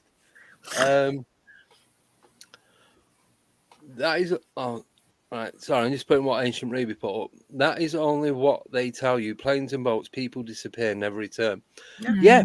Oh, well, I've just remembered something. Good God. So there've been planes and boats that have vanished over the Bermuda Triangle from like, I think it's like World War One. So you're talking what, 1920? Yeah. Or 1940? Is it 1914? 1914 to 1916. Was it 14 to 17 and then 39 to 41? No, it was 39 to 45 and 14 to 16 was the First World War. I thought it was 14 to 17. Yeah, and these like planes went missing And then people have been in, I suppose, not actually in the triangle, but around the area, and they've seen these planes and boats and that went missing like 70, 80 years previous. Yeah, like ghost ships and planes. Yeah. Yeah. But then have they been pulled into another realm? Well, you don't know, do you? Yeah. Don't say dimension. No. I don't use the word dimension. Is like a parallel universe. Yeah, like, it's to me. I don't. If you watch Spider-Man and the Multiverse, that's the same person but different version. Like in the Flash, you've got the same person but different versions of that person. A different world that runs in a different area at a different time, to me, is a realm. So it's a different realm. It's not a different dimension, because dimensions run parallel. That's it. Yeah. Thanks, Mike. Yeah. Right, 14 to 18 was the First 18. World War. I knew it was 1914, but I couldn't remember what year it ended. I thought it was 17. And then God, I'm crap at history. 37 to 41 or whatever. No, 39 to 45, Second World War. Yes, because my mum was born in 46 and they're still doing rations. She still had her ration book for when she was a baby. Yeah. She kept it. I've got it somewhere. The rations didn't come off till about 1956, some of them. Oh, I think where they were, it was like, I think it was 48, 49. Yeah. So, yeah. But, yeah, all these different sightings of these planes and ships that shouldn't exist. So what about then these predated, like, pirate ships that are seen in waters today that was around in, like, 980 or 1240? Like, what was the one I went to? Golden Hind. Yeah. Down in Dartmouth. Brixham, sorry. Obviously, it's not the real one. It's a copy of it. But you get all these that are cited around the world. What's that one that appears every year? Is it Flying Dutchman? Flying Dutchman. Is it Flying Dutchman? Yeah, Flying Dutchman. No, that's a train. No, that's the Flying Scotsman. Oh, is it? Yeah. It's the Summit Dutchman. The and it appears out of the fog. watery boat. Yeah, the watery. It looks like it's on fire. Yeah, something like that. Mary Rose. No, because they lifted that out of the water. No, it's the Flying Dutchman. I'm sure it is. Michael tell me because he knows all this crap. Flying Dutchman's the steam train, isn't it? Yes. Yeah. One of the fastest steam trains.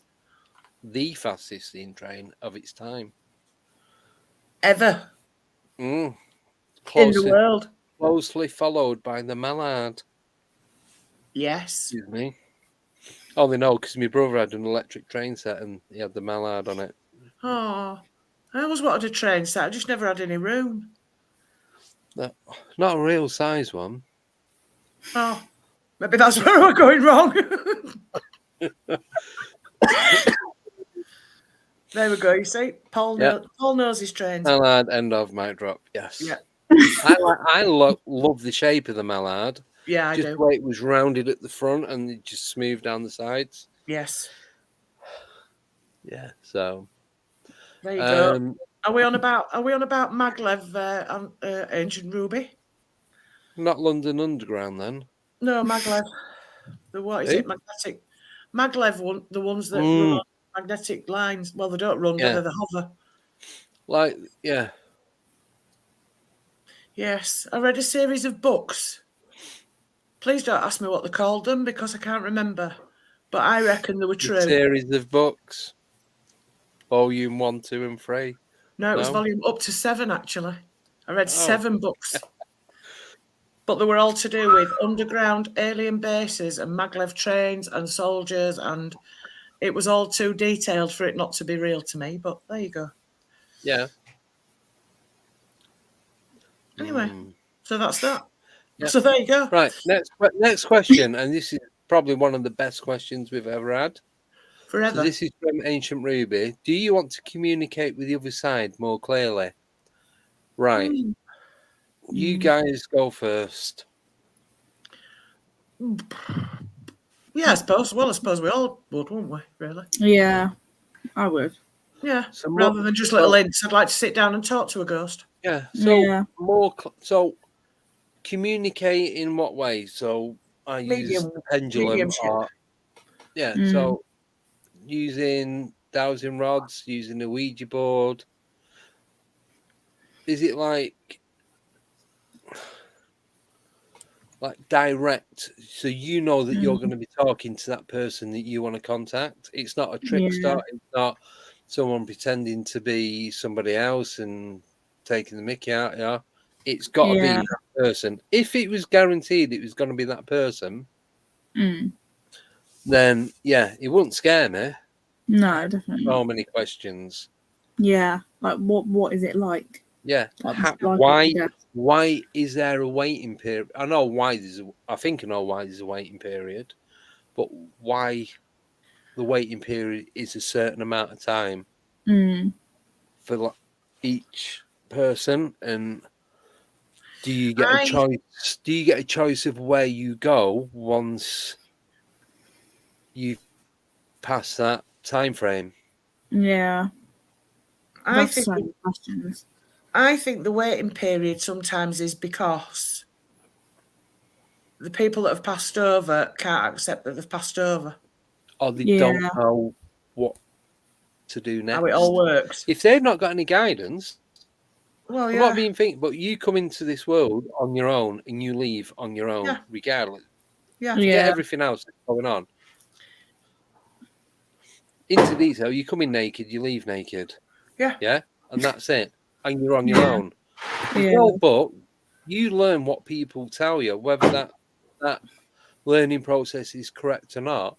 Look at how many people have been misguided through people that are not human standards, shall we say? Yeah. Like human trafficking and all that kind of stuff. And they don't know anything different. So you only know what you've been told. So is it the same when you move over? Do you get a guide to help you? Is that why it takes so long? Because you've got to learn what to do next. Yeah. You then get a choice of, right, well, you can go back to Earth and you can do this, this, and this. You can move on to the next realm and you can do the next thing. Or do you want to go somewhere completely different and do something completely different yet again? Is it like multiple choice? Do you get the options to do different things? Yeah. Yeah, there's so many questions of what. Hey, you're Andy again. I love it. Oh, ignore him. That's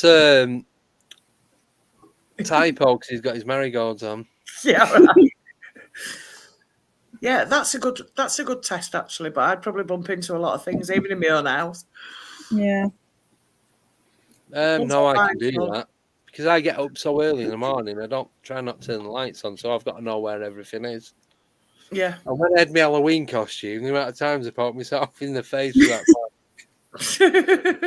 because I just didn't know, kept forgetting it was there. I think I'd be all right with that, even in a room that I didn't know. Do you know, like we were saying the other week, do you know when you can feel, like if you're driving, you know if the car outside you is staring at you? Yeah. Yeah.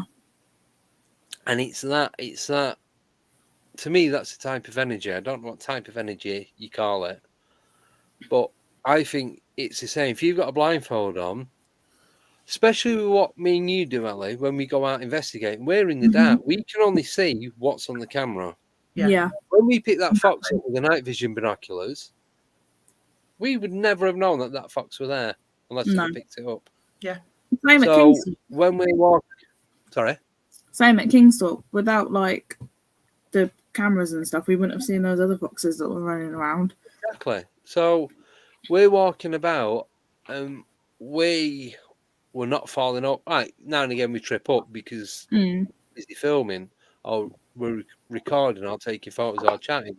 But if he was to put 100% attention to what we was doing, even though we can't say anything, I think we'd be okay because we kind of got used to doing that. Yeah. Yeah, we're still going to hit the odd thing here and there because no one's perfect. But I do think that'd be, because of what we do, it'd be an easier task. Yeah. Yeah. Sorry, that's too high up. I'm joking now. Trapped your face. There's actually a communication method that I think we should try on investigation, where with you blindfold yourself and you put like noise cancelling headphones on. One person has it connected to the headphones connected to a spirit box or any whatever. Other person asks a question.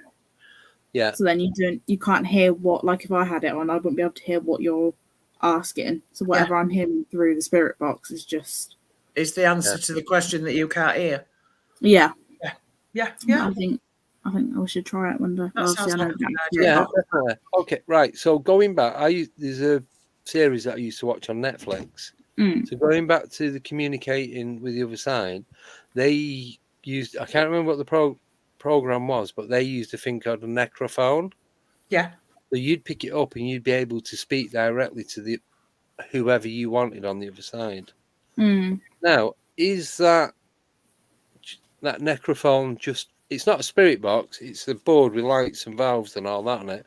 Yeah. And you pick the handset up like a 70s phone and you talk to them like the old receivers.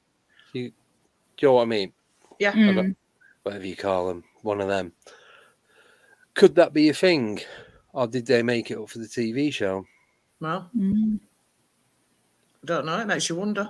So if that was a real thing and you could talk on the necrophone to any one person, you don't have to name who the person is, would you do it? You get 5 minutes chatting to them. Yeah. You can ask them anything and they will tell you exactly what it is. Yes. Yeah. And I'll answer that because that'll be my mum. Yeah. I knew you were going to say that. Mine would be the same. Mine would be my mum. Yeah, definitely. But I think the next thing I need to buy, I know I've got an analog voice recorder. Yeah. It's not very clear. So I'm going to get a digital recorder. Don't get one. It's up there. I was talking about this today. You lose so much on it. Don't get one that starts off when you start noise. No, it's going to be a manual. I made You've the got mistake. to activate it. Yeah, I made the mistake of getting a voice activated one, and if you're holding it, you can hear whatever it is that's triggered it off, but it won't record it because it's not caught up. So so you've not got the first bit, have you? No. So you need a manual one so you can set it going. Oh yeah, so I'd set it and then give it like 5 seconds and then start talking just to make sure that it kicks in. Yeah. It's funny you should mention that because somebody once said to me, "Oh, you use a dictaphone." I said, "No, I use my finger like everybody else." I've been here all week. Oh, good job! It's up just on the watershed. It's all good. Your nan's just put you should get an SLS camera. I nearly bought. So when I was getting the night vision binoculars, I actually nearly bought a DLSR. Yeah. I was chatting to Simon about it. Because he's well up on cameras, and there's a bit of the camera you can take out. You can use it as a night vision camera, but I didn't want to do that and then break it. Yeah, it wouldn't have been the best £100 I ever spent, but no, not on a breakage like that. So I just didn't take the chance with it because I don't know what I'm doing with it. Yeah. So yeah, that was that. Sorted. I can see 2-starred questions there. I don't know what they are. Yes, there we go. What? The Bennington Triangle. I haven't heard of that. That's the one I was thinking of. Right. No, I've not heard of that one. That's the one up near Canada, isn't it? Like Vermont, yeah, I think so. Is that on the east coast near Nova Scotia, around that area? Or am I completely wrong side of America? Someone let me know. Vermont's up north. I don't know because I'm crap at geography as well as everything else. Yeah. History, geography. Well, I don't know Nova Scotia because they flew over it coming into New York. Yeah. And it was on the map. Otherwise, I had no idea. And well, you know what Nova Scotia means? New Scotland. Yes. Mm. The plane told me that. But it has Oh, all the information underneath. you see that? Your Andy's just put that. Wait a minute. Go on. Oh, sorry, I'm on the question, so I'm not seeing it. On about Keith Bennett's mum, Winnie, being up on the Mars with psychic writing. So this is Andy's dad, Right. John. So he's from So my uncle John is from Grimsby. And I forgot about this. And he did, the family from there. And he did psychic writing. And he'd just get a pen and paper. And he'd just start writing. He didn't know what he was going to write. And he'd just start writing stuff. Yeah. And it was never his handwriting. No. I think, Andy, correct me if I'm wrong, but each time he spoke to a different, I suppose, spirit guide or whatever, the handwriting was completely different. Yeah. You can't make up your own handwriting. You write however you write, and that's it. Of course you do, don't care what anyone says. If you draw the Green Man, and it's absolutely amazing, it's amazing. If you draw the Green Man and send it to someone you know and it's rotten, then they're going to tell you. What's this about my drawing? Didn't mention any names. Yes, you did. Well, you didn't. I knew who you meant. Isn't your dad's family from Grimsby? I remember him telling me this. I don't know. I'm sure he is. Not him personally, but I think his grandparents, someone's from Grimsby. I go every month or so, 2 months. No, it's not you. I'd know if you was a family member. You would probably, yeah. Even though I do refer to you as my little annoying little brother, yeah. Yeah, thanks. So we did this psychic script, whatever you want to call it. Psychic writing. Yeah. It's fascinating. I've seen it done. It's fascinating. I think Andy needs to come on and talk about it. Yeah. But it would just be him on his own because you can't shut him up. There's no point of any of us else being on here. Just pop him on and then we'll bob off. Yeah, come back in 2 hours. Can he please wear clothes though? His writing was terrible, completely different during the writing thing he did. His mum was right. I knew someone was from Grimsby. There you go. You were right. Yeah. But so, yeah. No. Thank you. Always right. I'm right. Right. Next question is from Blue Shift, and he is asking, do you think the go towards the light could be a trap? Ooh. There's a point. That was a good question. But then you've had all these people with NDEs, and they said that there's been a light and they've gone towards it and they've said, no, it's time to go back. You need to go back. It's not your time. You've got unfinished business to do. I'm sure, is it Philip Kinsella? Yes. He's had that, hasn't he? I might be wrong in the exact wording, but it was like, it's not your time. You've got other stuff that you need to sort out before you come to us. You'll know when it's your time. Yeah. And my mate Robin, he's pretty much the same. So, do you think it's a trap? I don't think it is. No. It could be, but I'm edging 80% no. Yeah. Yeah. I'd say that, but you don't know, do you, till you're there? So that's it. I'll shout back. Let you know. It's not a trap. Come on. It's a trap. It's a trap. Don't follow me. No, I don't think it is. I don't.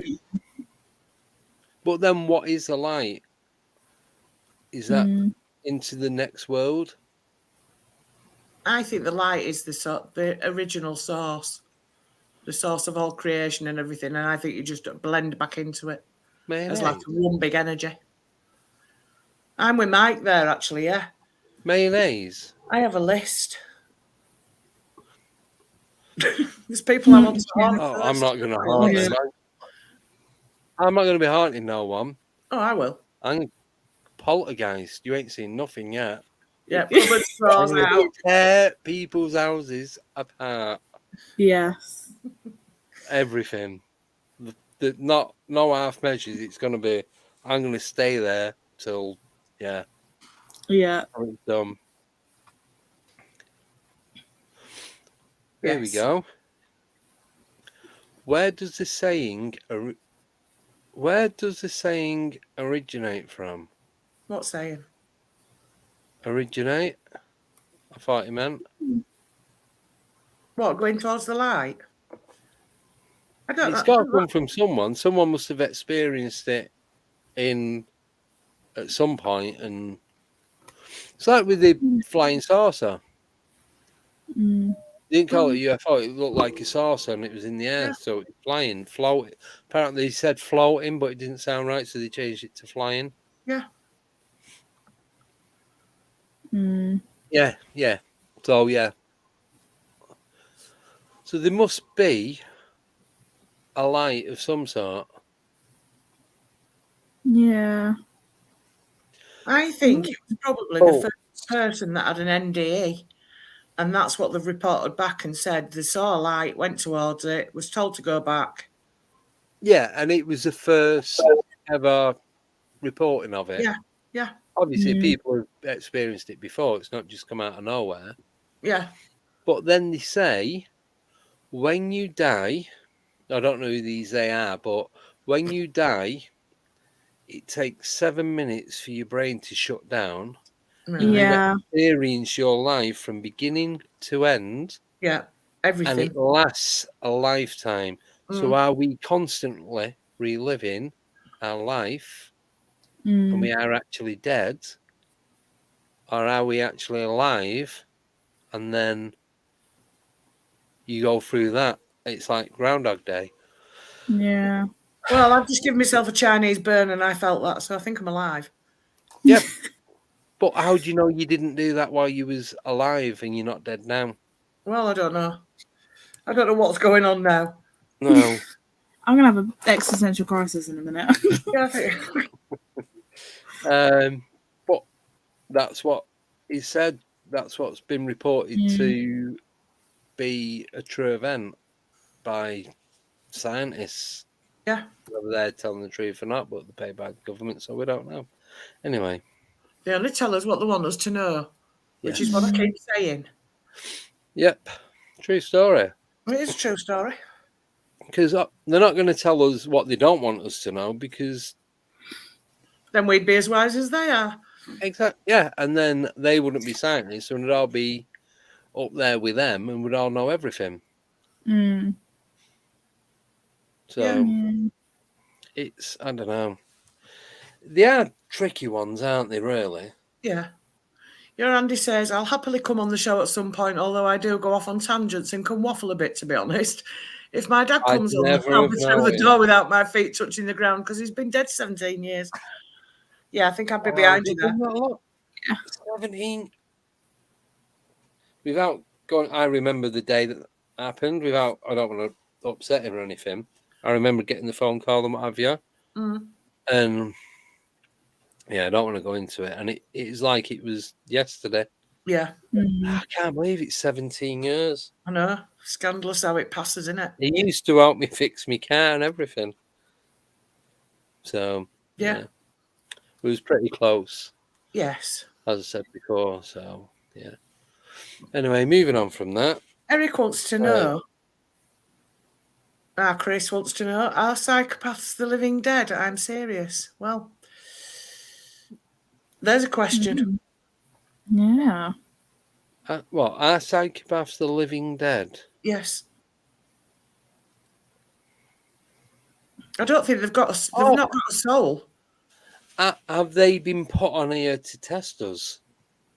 I don't know. No, I don't. So, you know, like I was saying the other day, there's a balance between good and bad. Yeah. I don't believe in like the devil and God as being two different people. It's like an energy or a power or whatever you want to call it. It's a multitude of different people.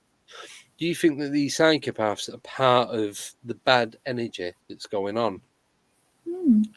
Maybe, yeah. Other than could be the living dead, because if they're bad energy, and they are connected with evil, which obviously is connected with the devil and hell and all that, then technically they are already dead. Yeah. So is that?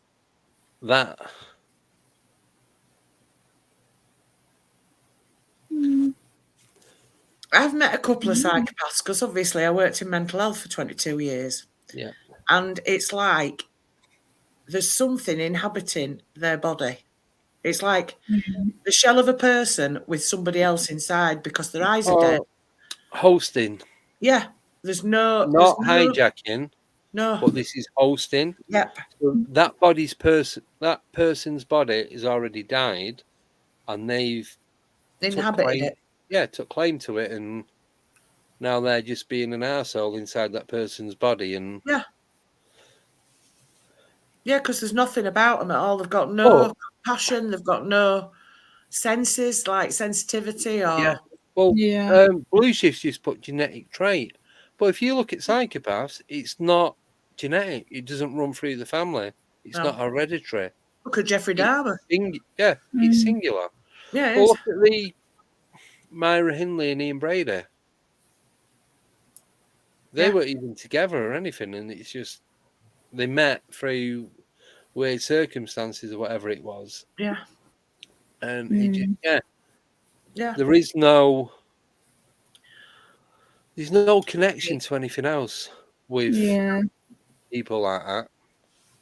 And I once remember watching a documentary about psychopaths' brains, and their brain, there's part of their brain that is smaller, either smaller or bigger than not a normal person's brain. Yeah. One area in the brain is either bigger or smaller. Oh, there we go. So I'll just wait for it to come up on it. So missing part of the brain mainly, not all the ticket. Yeah. Yeah, but it's like you look at Charles Manson. Yep. And them sort of people, it's like it didn't run through the family. The parents, the siblings, everything was completely different. What is it that makes them that way? Is it an attachment? Well, is it some like demon or entity that's just I'm taking this body and I'm gonna stir things up? Yeah. I'll wait till that pops up. But it's a bit slow tonight on the old, what is it? Right. Yeah. What about, you see, yes. When I worked in mental health, there would be at least 4 people that I've come across that I actually reckon were hearing spirit and not hearing voices, as in voices in their the way that they were talking and responding. That to me, I often used to listen and I'd think they're talking to spirit. They're not mentally ill. Yeah. So I believe after I've listened to a lot of podcasts on this, and these people that hear voices and they just dumb them down with drugs and shut them up and sedate them and whatever they do to them, I do believe that there's some sort of attachment and they are hearing real voices and not voices. Yeah. I've heard voices in my head and I'm not believing it. Yeah. I've been told to get out of places like the cemetery and all that. Some nasty, some like you need to leave now. We've got stuff to do. We'll be polite about it, but if you don't start shifting in a minute, then we ain't going to be that nice. And then we had that one where you was off ill for 2-3 days, and we both got the message of you need to go and you need to leave now. I didn't get a voice in my head as such, but I got the message. It was spoken. Yeah. It wasn't a text inside my head. No. It was, you've got to go. You've got to go now, and I'm not asking out. If you stay, you're going to know about it. Yeah. And then when I seen that Anubis type thing, it's like SH1T, you've seen it, and then it just completely went. They were all in my head, and that's how I imagine the voices that these people here that put in mental institutes receive them. Yeah. So I don't believe that they are mad, so to speak. I think there is something else going on. Yeah. And because we don't fully understand what that going on is, sedate them. I mean, I'm going back to a lot of the people that I looked after were in like the big mental institutions of like the 1940s and 50s, and then came out into our care. So if you go back to before they were put in there, if they'd turned around and said to their parents, I'm hearing voices, where else are they going to get sent? Yeah. Exactly. They're not going to think, the first thought isn't going to be, oh, my kid's psychic. It's going to be, my kid got psychiatric problems. Yeah. Off the go. Just jumping on to this one now, I've actually got a little story about this, and it's nothing to do with me. So from Sharon Lomax about kids with imaginary friends. I truly believe that imaginary friend is a different entity. Yeah, I do. And the reason I believe it, so Becky used to live in a different part of Northampton, and when Olivia was young, she had this imaginary friend. Can't remember the name of it. I think it's Sprite, something like that. And she talked to it all the time. When they moved from this part of Northampton to the other, it stopped. If you've got an imaginary friend, it's going to be there with you all the time. And I said to Becky, that wasn't an imaginary friend. That was something different. Yeah. They are real. Yeah. I truly, 100%, no doubt whatsoever, if a child who has an innocent mind that's not been tarnished with anything else going on, they don't know. They know good and bad, but they don't know what's good and what's bad, if that makes sense. They know when they're being naughty and they know when they're not. But they're 100% innocent. They're not going to make something up and have a name for it and tell you what it's doing and all that. Then when they move from one location to another and it completely stops, doesn't make sense. No, it doesn't. Definitely doesn't. If you have an imaginary friend, that friend isn't imaginary. It's just the adults can't see it. Yeah, exactly. We've grown up and we don't have that part. Our brain doesn't work the same way that kids does anymore. Yeah, because they say as well that kids are more liable to seeing spiritual stuff as well. Imaginary friends. Yeah, because kids, when they're little and they're playing in the room or wherever or in the garden, you listen to hear so many stories about that. All these kids are not lying. And why would this imaginary friend go away after so long or so many years? The podcast that I listened to, they was actually talking about this, and the one that I listened to last week. So someone was living in the house, and their kid had an imaginary friend. They moved out. Other family members moved into the same house, and they described the same person with the same name, and they'd never talked about it. They just knocked it off and didn't speak about it because there's no reason to do it. So how can that happen as well? Yeah, exactly. But I really do believe. Oh yeah. Joe Wicks, get a Mrs. Ander. It's got one. I don't know what you're on about. Joe, elaborate. Confused. I've got one. She's downstairs watching telly, making loads of noise. Andy, my cousin Andy. Very confusing when there's two Andys in the same family. Right. Just call him Mad Mank. Yeah. Call him Mully. Mully. Oh, the Drone King. Shush. Right, Joe. What? NDG. I'm not going to say it. No, right. Later. Joe wants to know what makes people follow others and do whatever they tell them. Brainwashing. Yeah, exactly the same thing. Yeah. It's like religion. But we won't talk about religion because it causes loads of arguments. No, Yeah. no. We'll leave that there. Yeah. If I ever talk about religion, I'm going to have 2 sock puppets, one on each hand. Yes. And I could do my sock puppets. I'm going to sound like Oscar the Grouch. Oscar the Grouch.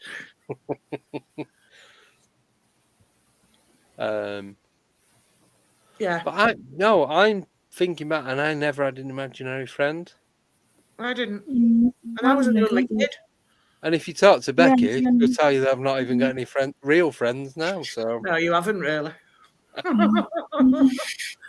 Especially not when we answer the phone and say hello, you big knob. Yeah, right. We've got 10 minutes because we're going right over now. Yeah. Well, next one is from Ancient Ruby. What makes people believe our world leaders? Because they're frightened to death not to. Yeah. Fear factor. Or what was it Blue said before? Mass hypnosis. Mass hysteria. Hysteria, so hypnosis. That's what Hitler did. Yeah. He did mass hysteria. Yeah. He got everyone fixated on what he was saying, that they believed everything that he was saying was true. Yeah. Yeah, so fear controls everything. It really does. Unless you have the ability to think for yourself, and then it's like, well, not really. Yeah, and that as well. And I'm not going into that because there's a lot, I would say now, and we won't have a YouTube channel in 5 minutes. Yeah. Exactly. Or if you want to message me, I'll happily tell you over an email or messenger or whatever. Not bothered. I'm not avoiding the question. I'm just not putting it on YouTube. No. Not a good idea. No. Yeah. So yeah, it's just they call it a certain thing. Create a problem. Look like they're solving the problem. Reaction solution. Create reaction. So yes, yeah. Creation reaction. Yeah, that's it. Yeah. Yeah. Create a problem. No, it isn't create. It's another word, but it's reaction solution. So yeah, they make the problem. They come up with a solution. You come in and like, oh, we know what to do. Yeah. Look, everyone's happy again. Yeah. I've got 3 numbers for you, but I'll do it in reverse. 119. Next. Yes. True story. That is true story. Exactly what happened. So, right. Well, 12 minutes. Any more questions? Bring them on. Yeah. Otherwise, tonight. I've enjoyed it. Or crying. No, either. Either or. Grinning and crying. Multitasking. Paul's saying we were told to watch this. Who told you that?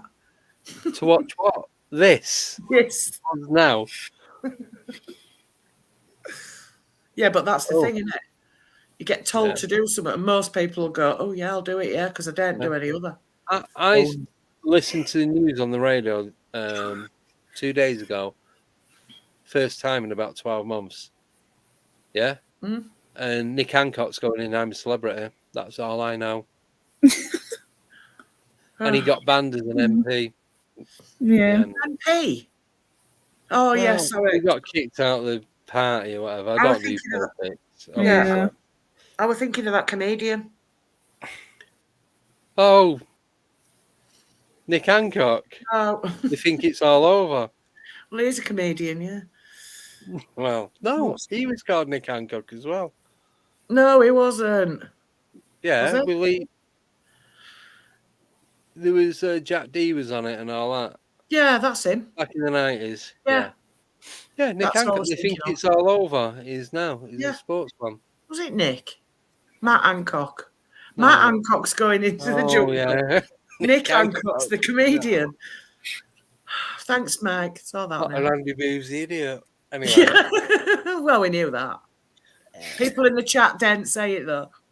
They can, but they can get banned as well. I have all the power. I've got the power. In me mouse. 12-pound mouse. Woohoo. Yeah. 12-pound mouse. It's a bit heavy for a mouse, isn't it? Right, question. What's on next week then? Oopsie. Sorry. He's come down from upstairs. So do you know what? I think we should tell him everything that we've got coming on. Yes, let's. Hang fire while I think about this. On Thursday, we've got Vic Cundiff. Yes. Dogman Encounters. Didn't he do Coast to Coast and all that as well? With Art Bell and... Art Bell. Yeah, I think so. Sure he did. And then on Friday, we've got Leslie Mitchell Clark and Wes G. Wes G. Roberts. Roberts, yes. Sorry, I couldn't remember. Let's press that twice then to get that up. Yeah. Then the following Friday, we're back to one a week until after the New Year. We have me. And Deborah. Me. And the two Ronettes. Yes. So Joe and Nick, who was conspicuous by her absence this evening. Yeah. So they're going to be taking over, and we're just going to be sat here answering questions. The following week, on the 25th, we have Terry Lynch. We do. Terry Lynch Kale. Now, she is part of MUFON. She's very similar to what Earl Grey does, but I'm not sure which part of America she is. Yes, Warren. Vic is going to be on live. Whether we see him or not is a completely different, but you will hear him. So, and I did when I did the 2 podcasts for him a while back, I did say about getting him to come on. I know at the moment he's got pneumonia and bronchitis, but he's still gonna come on anyway. And give everything. You see, Mike said this to me the other day. Bet you don't see him. Imagine if we do. Right, I'm not being finger. We got Paul Hynek on, and he's never done a podcast in his life. No, we are the first people to get him on a live stream. Yes.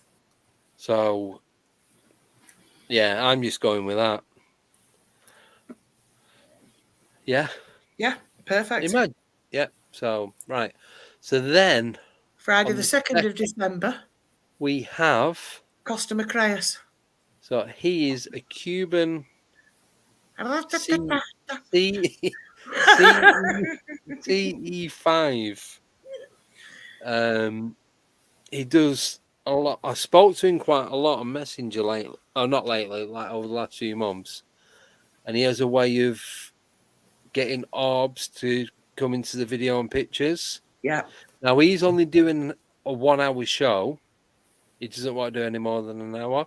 Mm-hmm. But hopefully he's going to explain how we get all this stuff on camera. Yeah. And why we see what we see, and communicating with orbs and UFOs and all that kind of stuff. And then 9th of December, we're having a week off. Yes. Then on the 16th of December, we have one of the original people. What? Do you want to put in? I'll let well, have you seen him? He might be. I'll let him put in the chat, if he's still about, who he is. So that's on the 16th. 23rd, Christmas special, George Mitrovic and Earl Grey. 30th of December, nothing, because I'm going to be out getting wrecked. Yeah, like you do. Yeah, obviously it's New Year. It's 3-day bender. Here he goes, you see. 5-day bender. That's who's coming on. There we go. Yeah, so Ryan May is going to be coming on, and he was one of the very first ones who helped me start up the YouTube channel, told me how to use YouTube Studio, and he's got it's a really good story. Yeah? Yeah. It's about an item of clothing in a weird place, and it's just really fascinating. Yes, I'm looking forward to that. Yeah. 6th of January, we have Preston Dennett and Dolly Saffron. Yes. Dolly is the abductee that Preston did the investigation and research for obviously, you know that Preston's already been on, and Dolly has said that she's definitely going to come on with him. Yes. Friday the 13th of January, a very, very, very special guest. Yes, and we're not telling you who it And that is. is all I can say. Until the day. Friday the 20th, we're going to be going out investigating. Hang on, we've missed one. 11th is Steve Mera and Barry Fitzgerald. 11th of January. Sorry, I'm looking at Fridays, right? So that's the last Wednesday. Yeah. So definitely last Wednesday. The reason Bazza and Steve-O are on the Wednesday, they do a think tank together with some other people on a Friday night at 8 o'clock. So they can't do any Fridays. So that's why that's the Wednesday one. Yeah. We're going to be going out on the 20th doing an investigation. Ellie's going to decide where we're going. Leave that in more than capable hands. You've got all that time now. 27th, I'm out again because it's my birthday. It's my birthday. 21 again. Amazing. And that is it. And then we go on the 3-week turnover. So if anybody wants to come on, just let us know. So long as we like you. Yeah. Well, we have had a couple of people messaging saying, really want to come on your show. It's going to be a good laugh. And I really, really want to come on your show because the other ones that I've done have been a bit pants. Boring. Yeah, I was being polite. Boring and serious. Yeah, too serious. And don't do serious. Don't know if anyone's noticed. Yeah. We don't do serious. No. I don't do serious when I need to do serious. Yeah, I ain't gonna do here. If we have to be serious, we'll be serious, but otherwise we won't. Oh, yeah, we won't. We don't take the mickey out, I guess, and anything like that. When we need to talk about a certain thing, then we do it. And like with encounters and experiences and all that kind of stuff. Yeah. But you need to have a laugh doing it because it's boring if you don't.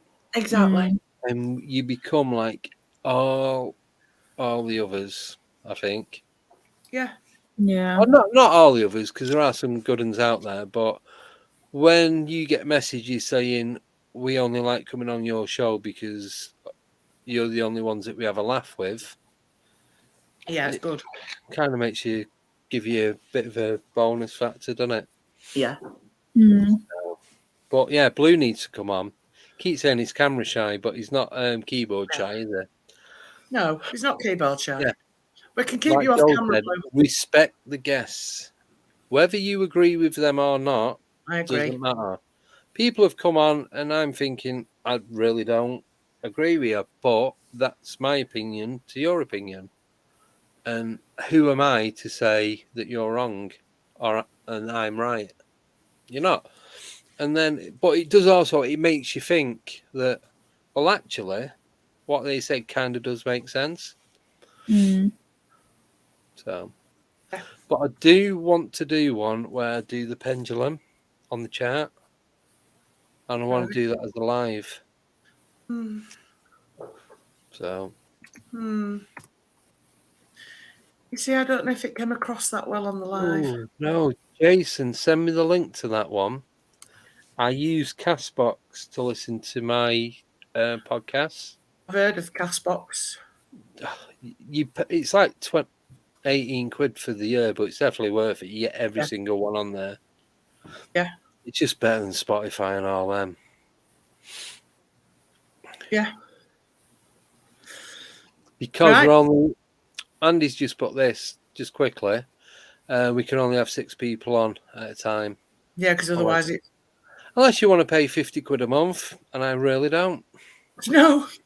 I begrudge paying 20, but he's there. Yeah. Cheers, bud. I'll have a look in a bit. Yeah. So, thank you, Joe, for doing some modding. Room for improvement. There's always room for improvement. That's us as well. Because she's in a cupboard in Southampton. Yes. Where the dog should be. She lives in a cupboard. Yes, she does. I've heard. Yeah. She does. It's like pancakes under the door for her. Mailing spaceships. Yeah. Oh God, yeah, buckwheat pancakes. Yeah, don't eat them. No. Yeah, you can all come round. We'll all go round Andy's flat. Take your marigold. You'll be laughing. Woo woo. He's not really doing letter trays. Tell No. you. NDG. Right. I will share it with permission. Right, so yeah, thank you everyone in the chat for coming on. I know it's been a bit here and there with this, but we've got to do these ones to have a laugh about it. We've had We some can't be questions serious every week. Yeah, we've had some good questions. Good. Yeah. So massive thank you to everybody asking questions and just good laugh. So we will see you on Thursday, hopefully. You better add be here, or I'm going to send Deb round with the slipper gun. Slipper of doom. Slipper gun. Yeah. Semi-automatic slipper rifle. Yes. So, right. So we'll see you Thursday, 7:30. You may or may not see Vic Cundiff. Yeah, well, we'll see if we see him. Yeah. Well, Deborah could do a drawing of him. What do you reckon? What I think he looks like, and then put it up on the screen. I could do it on a post-it note and just put it across his avatar. Then I could have a look and see what he looked like. Yeah. Thanks, Ellie, for coming on. Yes, thank you, Ellie. I really proper enjoyed it tonight. Do every night. Really do. So have a wonderful weekend. Yes. Don't be killing any hedgehogs in any bonfires, and make sure your Catherine wheel is stuck firmly to your wall or fence. And you're not running round with it chasing you. Yeah. Trying to set fire to your ass. Yes. Right. So we're going to go. Before Andy dies on screen. Oh, yeah. Tommy. We could communicate with you, though. Just like that. We know what, oh, God, yeah, I remember that. Oh, don't. That was horrific. Jimmy Tarbuck's hand. Really cool. Creepy. That's creepy on its own. Yeah, no. Right. So have a great weekend, and we'll see you all on Thursday. So night, everybody. Good night. Bye. Bye.